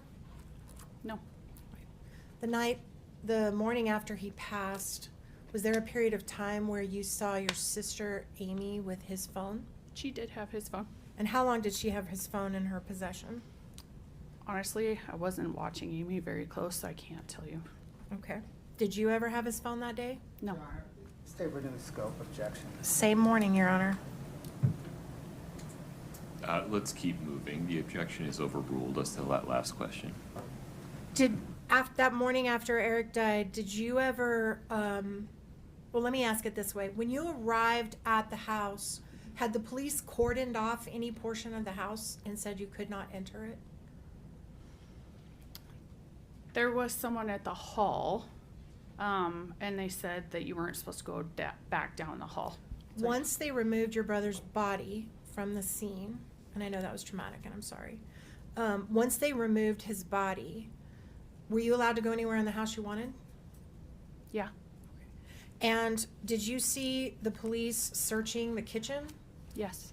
All right. What Just did you? the garbage in the kitchen, that was all. That was the only thing you saw them search for, Mhm. was the Yeah, garbage. I wasn't around them all the time, so I don't know what else they did. Okay, that's fair. At any point that morning, did you hear Kouri being interviewed by police? No. So you weren't present when they questioned her about what happened that night? No.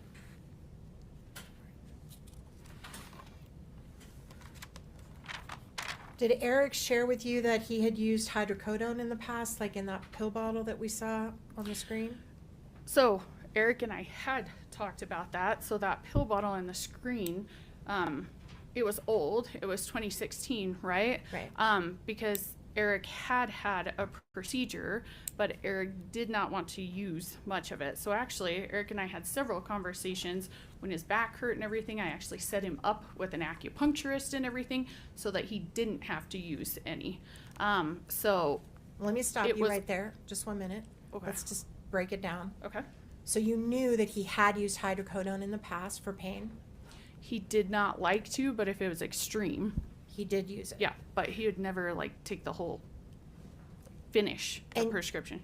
And, well, as far as you knew. Mm-hmm. And you knew that he had back pain? Correct. And you knew it because you're the person that he would go to when he was in pain? Correct. And you helped him try to find an acupuncturist for his pain? Yeah, he went to an acupuncturist. How often did he do that? I set up the appointments. They actually helped really quickly. So he went to a couple appointments to I can't give you the exact amount, but And when, okay, I'll strike that. You also talked about the prenuptial agreement correct. that you saw Kouri sign at their wedding, is that right? I saw it before she signed it. Right. And is it true that in the prenuptial agreement that Kouri knew that if something happened to Eric, she would not recover? She wasn't entitled. She surrendered. Let me ask it this way: were you aware that as part of the prenuptial agreement, she was surrendering any claim on his business of C&E? Your Honor, objection. The prenup's into evidence. It says what it says. I don't think that's an accurate characterization. I can rephrase. The question is about what Ms. She Richens Benson understood. That's what I was And going to so say. you will be able to point out later whether her understanding matches the text or not. So was it your understanding that she was surrendering any claim to his business at C&E in the prenuptial agreement? Only if they divorced. If he died, then she would get the business while they were still married. Okay. But if he died, once you became trustee, you were aware that his business would actually go into the trust, not to her, correct? The business is a trust asset. His partnership is in the trust. Okay. And that was done before he passed. Correct.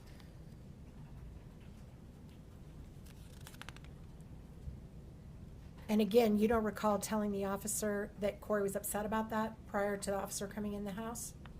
No. Okay. The morning that you were there, was there any period of time where you were in the garage? Yes, I went into the garage. And what was your purpose for going into the garage? A medical examiner or some medical person, had asked me, do you know if Eric took any kind of pill today, an allergy pill, anything? And I said, I'll go check his truck. I know he takes allergy pills, but I'll go check his truck. So I went into the garage to check his truck. And when you were checking his truck, was there anyone back there with you? Lisa Darden, her mom, and Bree, I think it's Swerenson, followed me. Okay. And when you were in the truck, how long were you in his truck? Not long at all. Okay. When you got there, was Amy in the truck? No, At some point, did you see Amy in the truck? no, not to my recollection. All right.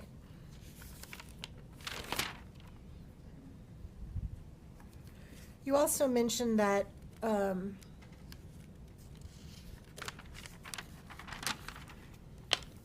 Kouri mentioned to you when she said that she was going to sell the house. I believe Mr. Bloodworth asked, could she have sold the house? And you said the answer was no. Is that right?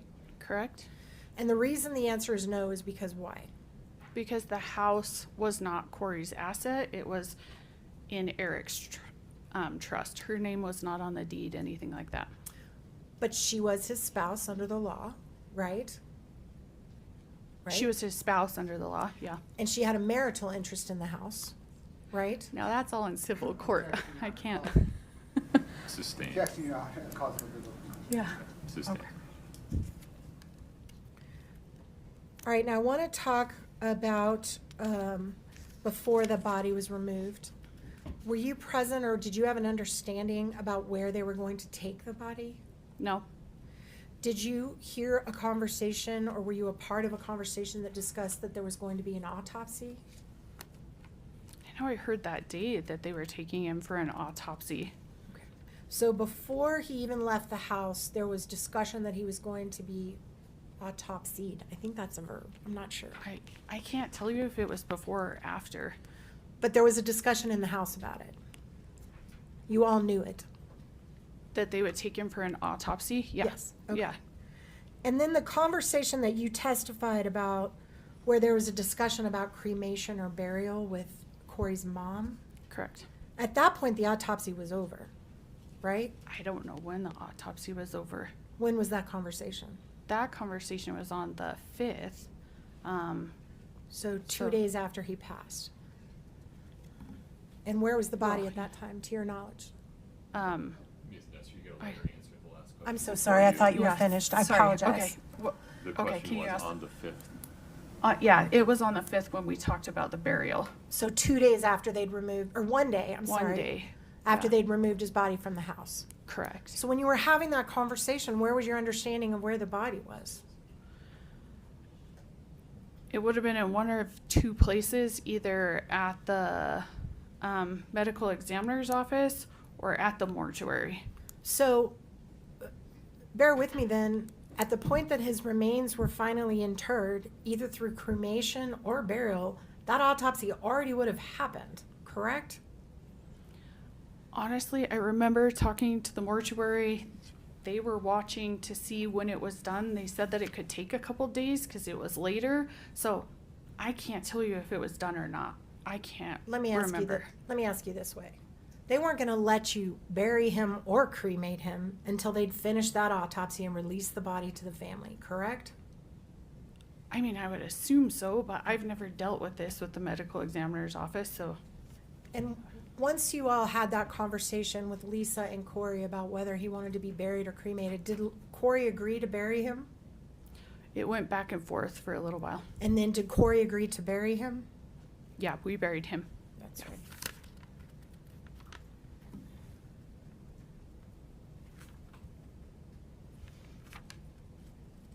The handwriting samples that Mr. Bloodworth asked you to identify.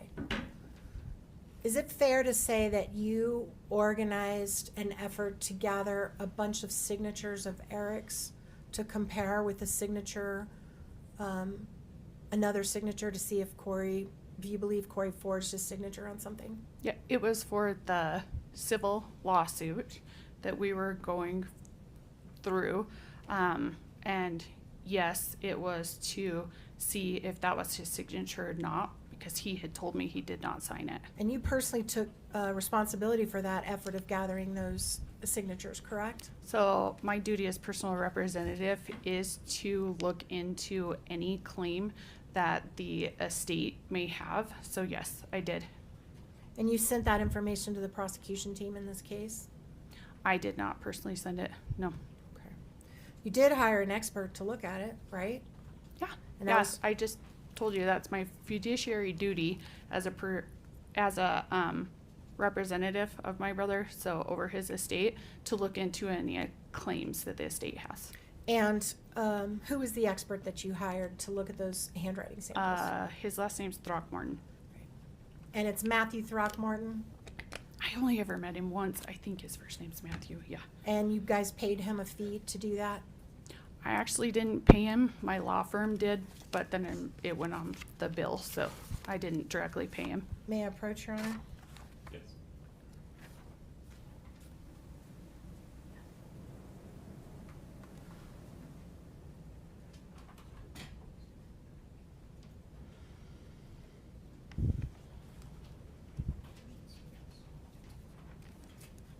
May I approach, Your Honor? Yes. All right. Handing you a document that's been marked INP KRB3. Okay. Do you recognize that document? I actually do not. I have not seen this before. Okay. Okay, I'll take it back. Thank you so much.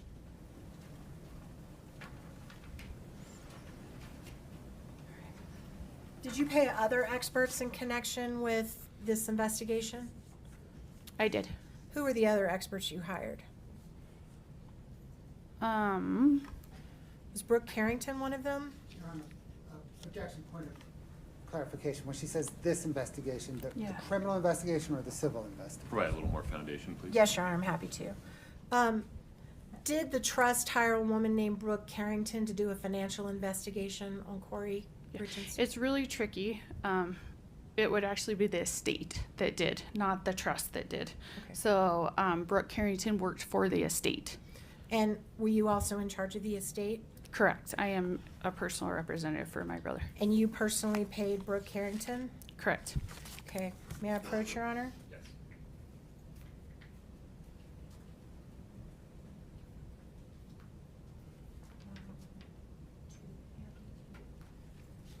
All right, I'm handing you another document asking if you've seen this before. Yes. KRB2. What is that document? So Brooke was a financial forensic accountant for us, looking into any claims that the estate would potentially have. So I paid her for her work on that. And what is the amount that you paid Brooke Carrington? $14,625. And is that your signature on that check? Yes. Your Honor, I move to admit that as Exhibit 3003, Defense 3003. No objection, Your Honor. Defense 3003 is admitted. Can we publish that to the jury, please? Ready to go, Kitty? One moment. There you go. Okay. What's the date on that check? 6/21 of 23. All right. And are you aware if that was after Kouri had been charged with this crime? Let me think of dates really quick. Yes, it was after, because once Kouri had been charged, Brooke quit working for us, so she sent a bill and I paid the bill once. And why did she quit working for you? She started working for the state and we hired a different forensic accountant to work for the estate. And who provided her name to the state as a potential expert? I'm not sure. That wasn't you? I actually never even talked to any of the prosecution or anything before that, so no, it was not me. I did not even know who they were.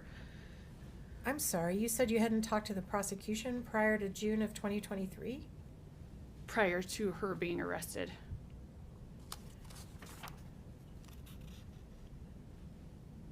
Let me clarify to make sure that I don't impeach you for something you're not meaning to say. Oh, okay.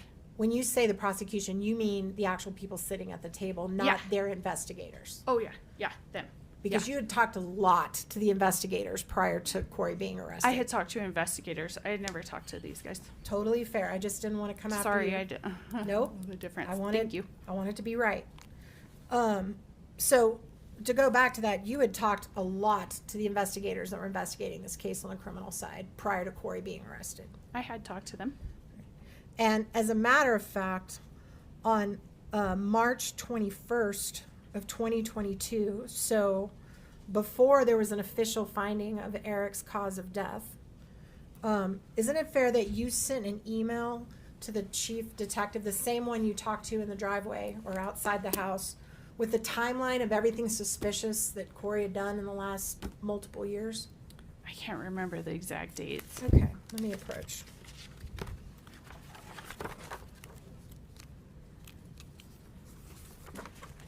May I approach, Your Honor? Oh, I'm sorry, yes. Counsel. I trust you folks. You can have leave to approach the witness as needed. Thank you, Your Honor.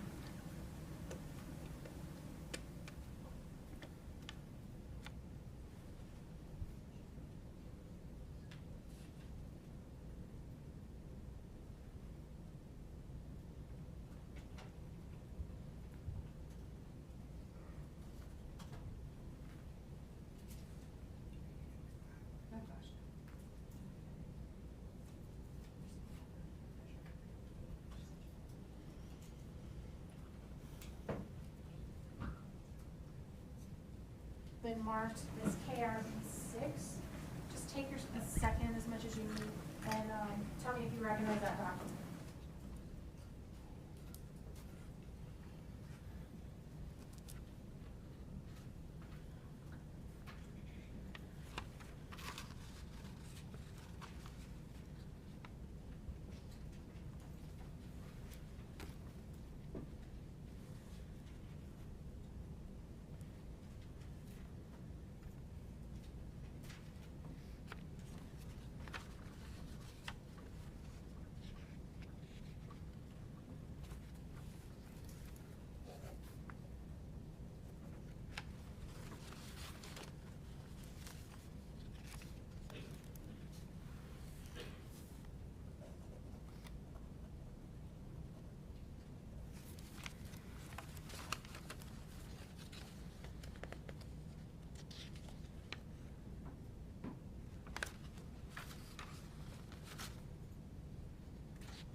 Okay, do you recognize that document? Yes. And is that the email that I was just talking about that you sent to Detective Woody on March 21st of 2022? Correct. And attached to that email is what you called a timeline, is that right? Correct. How many pages is that timeline you provided to Detective know. Woody?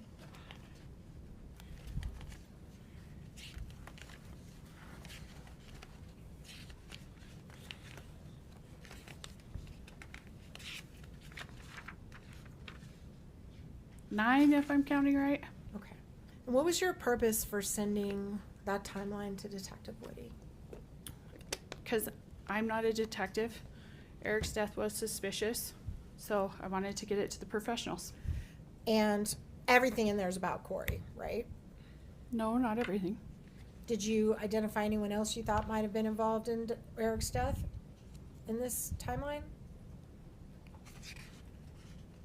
It talks about.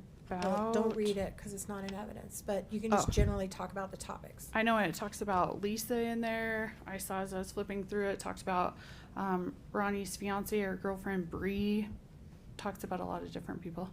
All right, and that timeline goes back years probably. Is that fair? Does it start way before he died? Yeah, 2016. So you go all the way back to 2016 in the information you gave the investigators. Mm-hmm. Is that right? Correct. Okay. And then, do you remember shortly after that you did some investigation into Kouri's business online and forwarded that to an investigator? Do you remember doing that? I did not personally do the investigation, but if you show it to me, I can definitely tell you. Okay.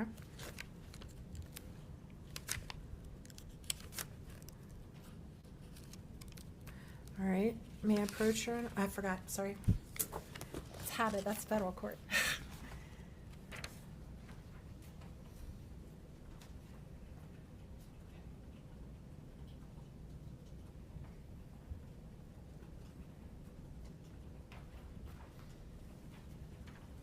I'm handing you, it's been marked for identification as KRB 11. See if that refreshes your memory a little bit. Is that your email address? Correct, it is. So that's you forwarding to the investigator background information on Kouri's businesses? Correct. All right. And then, do you also remember forwarding on March 28th to the same investigator reporting that Kouri had asked for her wedding ring back from the medical examiner and you thought that was suspicious? Remember doing that? Can you show me the email Sure. again?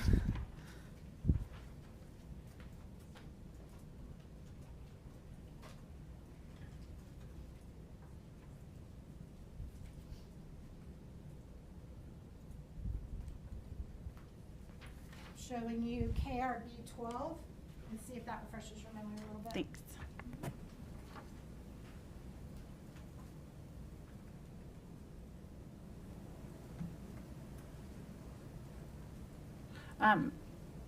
Not her wedding ring, my brother's. I'm sorry, the ring that he wore. Correct. On his finger. And she was asking for it back, right? Correct. And you thought the detective should maybe test the ring, or you thought that was suspicious and you reported that? Yeah. Okay. Also in there, you talk about ring cameras. Did you share ring camera information with the investigators? I did not have the ring camera information. Okay. Do you remember in May of 2022 suggesting with the officers, the investigating officer, that Kouri may have tried to kill your brother on Valentine's Day with a Yes. sandwich? Yeah. Okay. Because my brother talked to me about it. Okay. As far as you know, had that information ever been imparted to them before you gave that to them? I would have no way of knowing that. Okay, fair. Did you also do some online sleuthing into her mom's Venmo and Susan Kohler's Venmo? I did not personally. Did you forward that information to the investigators to use in their Can I see investigation? the Sure. email, please? Yep.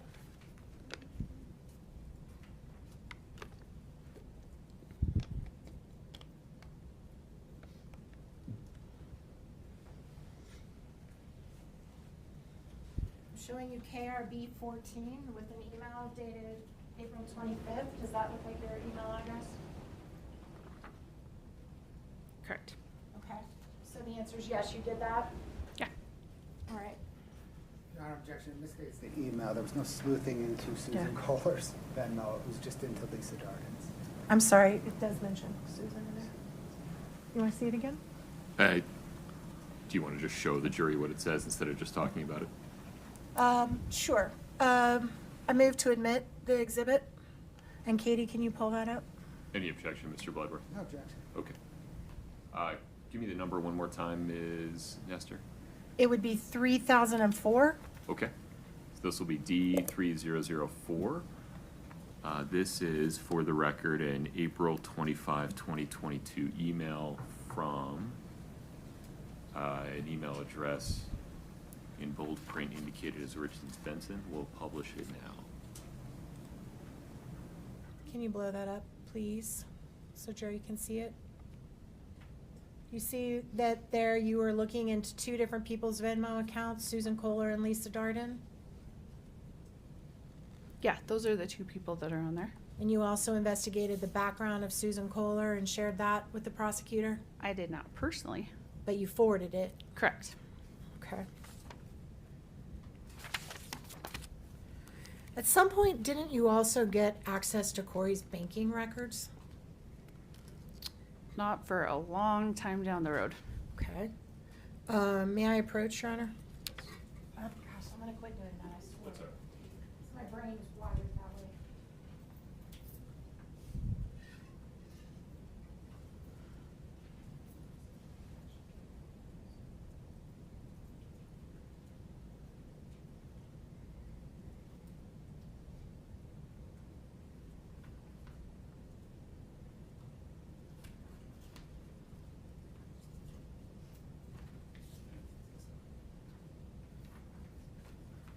I'm showing you a letter that's marked for identification as KRB 16. A letter dated November 7th of 2022, which was a few months after Eric died. Can you just read that for a minute and tell me if you remember that letter?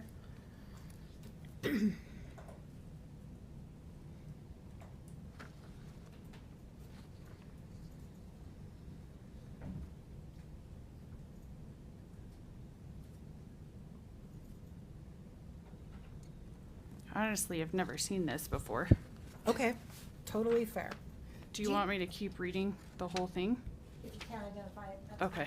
I thought you might have read it. Uh-uh. Do you remember being asked how you obtained Kouri's private bank records without her permission? Did anyone ever confront you about that? I think we're talking about two different things. The only bank records or banking that we have received is through the litigation for the civil lawsuit when the trust was granted a constructive trust. And so so that's the only thing. So in your role as trustee, you went about to get her private banking records? No, it's all litigation and it's really hard for me to Okay. go through it. I mean, my lawyer's here; he can speak to it a lot better than I can. Definitely don't want you to have to become one of us, so don't worry about it.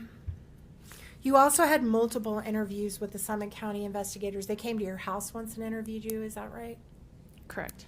And you also interviewed with Detective Woody, I think here or in this area, in this complex somewhere? Correct.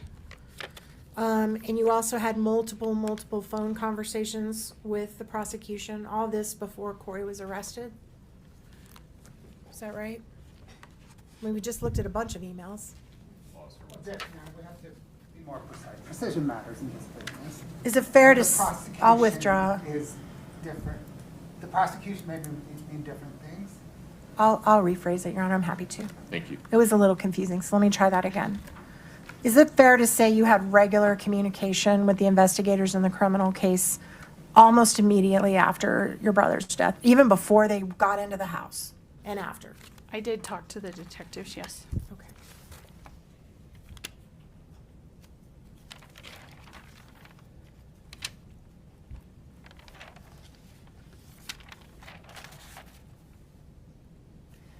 right, just a minute.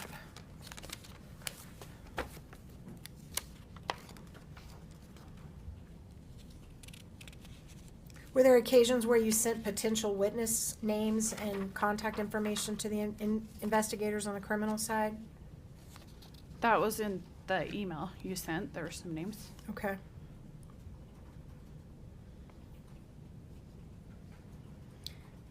Do you remember, oh, I'll strike that.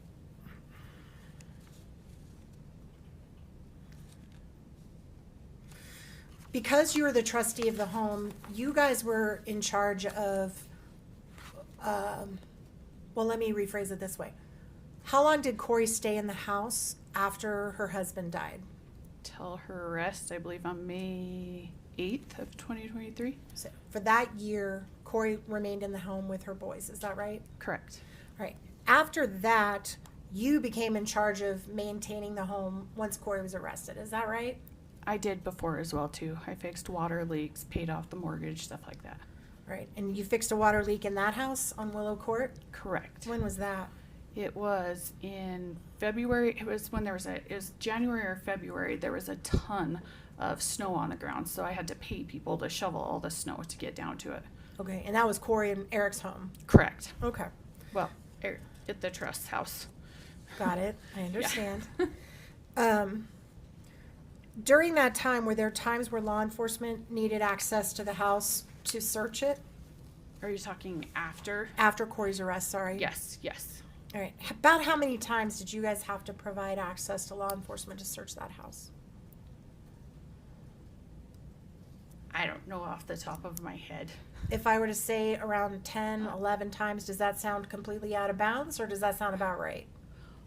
So I put my husband over all of that. So I'm not going to have the best knowledge of that. So that would be your husband, Correct. right? But the private investigator that you guys hired answered to you, right? Not your husband? He was hired by the estate, So he communicated with you directly. both me and my husband. Did you give him unfettered access to the house? No, How many times would you say that investigator was in that house? that's going to be better to ask my husband as well, too. My husband went with him every time. Totally fair. Did you guys have the video equipment set up inside the house? Like cameras to Yes. monitor? Yeah, yeah. When did you guys put that in there? I apologize, but that is also better to ask my husband. He was over all of that. All right.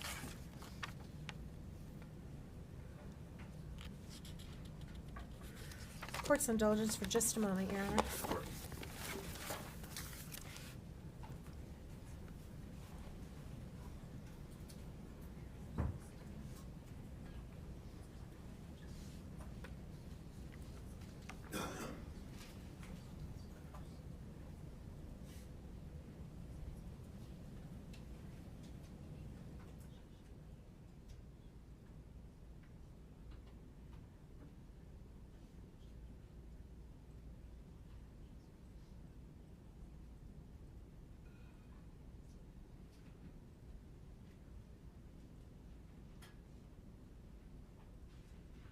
Just a moment, Your Honor. I'm so sorry. Just one more moment.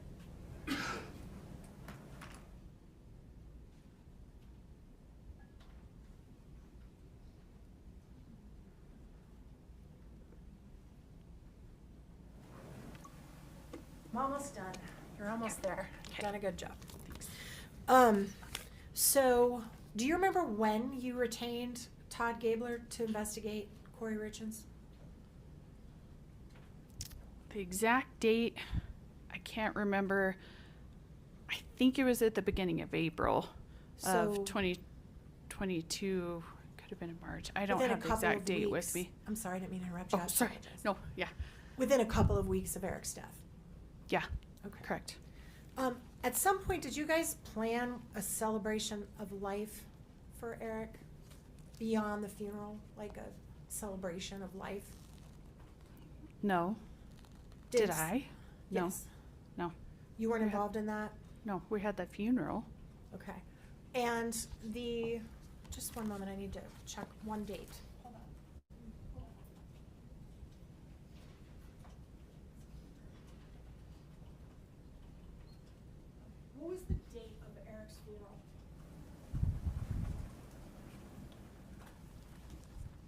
really sorry if I'm wrong, but I think it was let's see, I have to see a calendar. 'Cause I think it's March 11th. So I think. within a week or so of his death, probably, give or take. Yeah, it was quick after. And wasn't there a celebration of life on April 1st? Do you remember that? Were you involved in that at all? No, no. Okay, totally fair. Ms. Richens Benson, that is all we have. I'm sorry for your loss, and thank you for answering our questions. Thank you. Mr. Bloodworth, any redirect within the scope of cross? Yes, Your Honor, thank you. Please.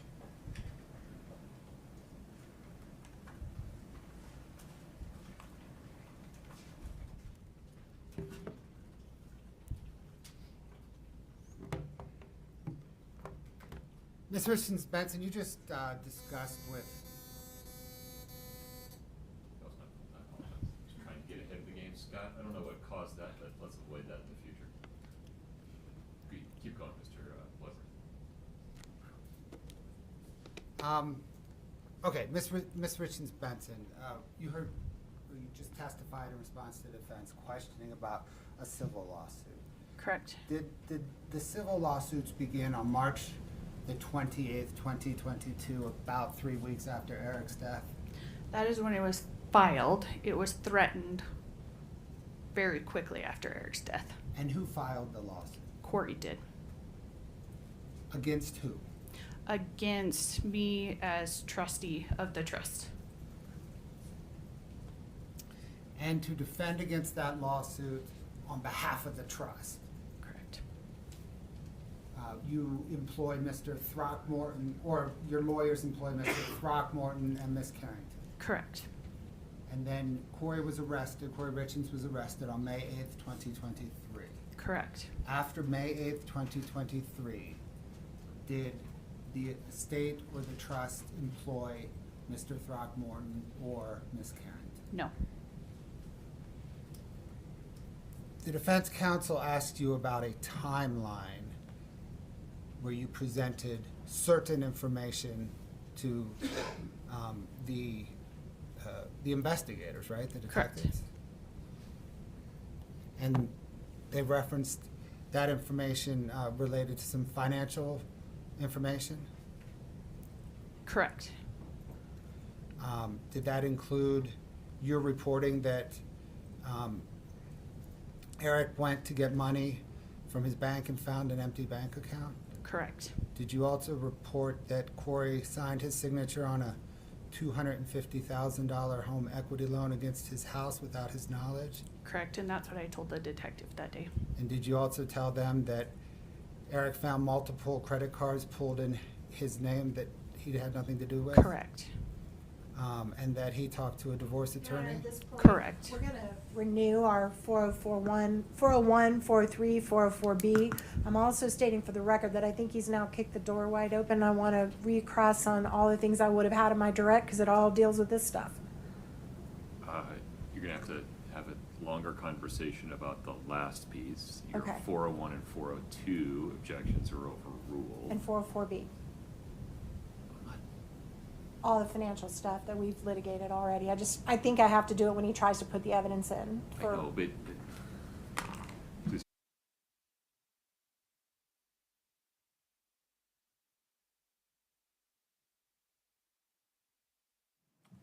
Ms. Richens Benson.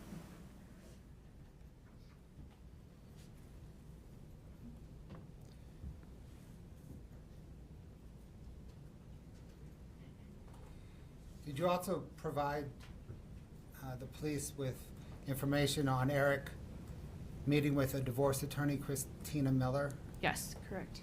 and Eric meeting with a trust and estates attorney, Crystal Bowman Carter? Yes, I did. And did you provide the police with information about a separate house rented in Oakley, Utah? Yes. Did you provide the police with information about a change in life insurance beneficiaries? Yes, I did.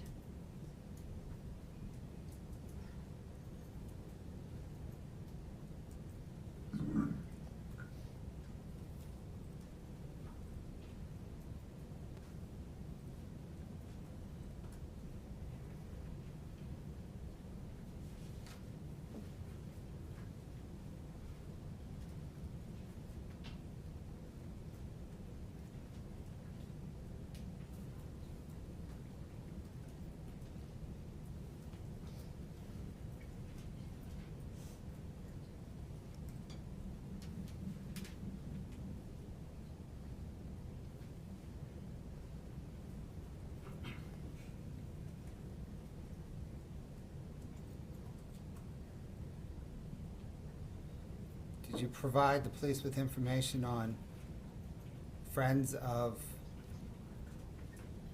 the defendants and Eric's that they should potentially interview? Correct. Did you provide the police with information about a discussion involving the trust and control of the house 2 days after Eric died? Correct.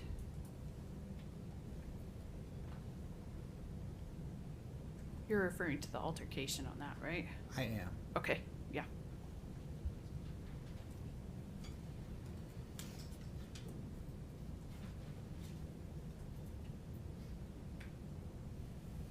And then did you provide some information to the police regarding, I think you mentioned earlier, like a demand notice as it relates to the civil lawsuit?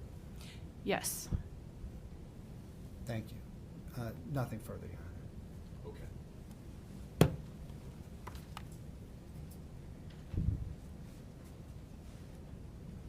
Ms. Nestor, why don't you perform any recross that you think is within the scope of that redirect? We'll take a break, have an additional conversation. Thank you, Your Honor, I'll be happy to.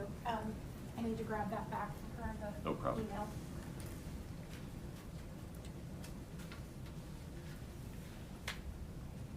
Okay, so just to put in perspective, what just happened, all those things Mr. Bloodworth talked about that you told the police about, we're talking about March 21st, before y'all even know how Eric died, right? Correct. And he talked to you about a HELOC, is that right? Correct. And what's a HELOC? Tell us what that is, what it stands for. Do you know what it stands for? I do not know what it stands for. That's I'm okay. sorry. What do you know it to be? Like a home equity loan? That's what it stands for. Okay. Home equity line of credit. Does that Okay. sound familiar? Okay, so tell me as far as the HELOC goes, Mm-hmm. it's your belief that Kouri got one of those on the house without Eric's knowing about it, right? Correct. Eric told me. Okay. And one of the documents that you executed as trustee, when you became trustee of the trust, was something called a durable power of attorney. Do you remember that? That I executed? I'm using fancy lawyer words, I'm Sorry. sorry. A document you had to sign. Where the trust gives you power of attorney over all of Okay. Eric's assets. Does that sound Uh, familiar? Yeah, I was his power of attorney. Right. Yeah. I And don't that think it was- was durable. I think it was power of attorney. Just leave that word out, it doesn't even matter. All right, so you had a power of attorney, and that was before Eric died, right? That I had a power of attorney Uh-huh. before Eric died? To be trustee, if he ever did die. Do you remember? I would have to ask my lawyer that too. No I am worries. sorry, because I know all of it's very different, and I, No worries. I don't want to turn you into lawyer up there. Okay. This is actually really important. okay. So there was a time where you had to revoke all prior power of attorneys that were granted by Eric in order for you to have the final power of attorney, right? Do you remember that? Is that on like the letter's testimony? Or, you would have to show it to me. I I'm will. sorry. Let me pull it up. Katie, do you have the revocation?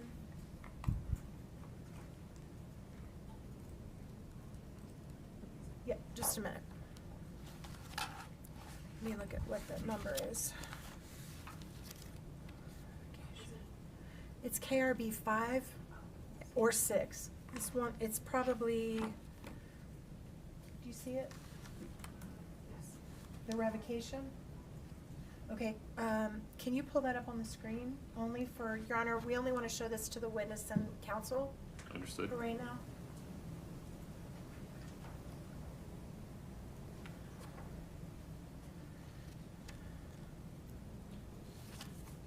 That document is in front of the witness and counsel. Do you see the document, Yeah, so that's something my brother signed to revoke any power of attorneys after he found out that she used his. That's not something I've signed. Your Honor, That's- I'm sorry, objection. The copy don't- I'm looking at is not signed by anybody. Yeah, That's- and this one's That's not okay. signed. Well, Yeah. I can follow up on what you just said, because it sounds like you know what I'm talking about. Do you have an objection? I just want to make sure we're looking at the same document. She said signed, and I'm not seeing. Oh, You okay. two are looking at the same document. Yeah, Whether it's the same document. it's not signed, pause Brad. That for- was my bad. Pause for one moment for me, Katie. Whether Ms. Nestor's referring to a different document, I don't know. Understood. I think I can clear all this up, and I don't really care too much about the document itself. I'm trying to Okay. refresh your memory. It sounds like it's refreshed. So you remember that Eric had to revoke power of attorneys that Kouri had previously had. Yes, Eric did revoke it. And you remember what that means is she had a previous power of attorney from Eric, is that right? She did have her previous power of attorney, but he did not know that she used it and Okay. took out the money. But the power of attorney she had, and he was upset about it and wanted to revoke it so she couldn't do it again, is But- that fair? No, to be fair, he said he never signed that one, so there's a lot of litigation on if that's actually proper or not, because he said he did not sign that one. But she did have the Your signature Honor, on it. hold on just a minute. Yeah, Your Honor, we did not ask her to say what Eric said specifically. I would ask that we strike that, or at least tell the jury it's for purposes of why she did what she did and not to take it for truth of the matter. So let's be careful here. There have been times when Ms. Richens Benson has given an explanation for why she did or didn't do a thing, and that may have included her recollection of what Eric Richins told her. Those comments so far are inadmissible hearsay that cannot be considered for their truth as to whether Eric actually did those things or not, or thought those things or not. Rather, they can only be considered as context for why Ms. Richens Benson, as the listener, the hearer of those comments, did or didn't do whatever she did or didn't do next. Thank you, Your Honor, I appreciate that clarification. So to go back, it's your understanding, I just want to I'm not going to beat a dead horse here, but I'm hearing you say that you knew that there was a previous power of attorney that had been given to Kouri, whether Eric signed it, didn't sign it, that there was a dispute about that, and at some point before he died, he said, I'm going to revoke all previous power of attorneys, including that one. yes. That's what I needed. Thank you very much. Also, Mr. Bloodworth just asked you about Eric seeing a divorce attorney. Do you remember when that was? The dates and everything, it was in 2020. So It was before he did his will, about 2 years before he passed, he saw a divorce attorney, right? a year and a half. And is it true that you or your husband are the person who set that meeting up with the divorce attorney? Correct? Which one of you? My husband. And did you just know this person? So you're like, hey, use this lady, or why were you involved in that? I wasn't, I just said it was my husband, so you'd have to ask him on that. Totally Sorry. fair. Also, Your Honor, because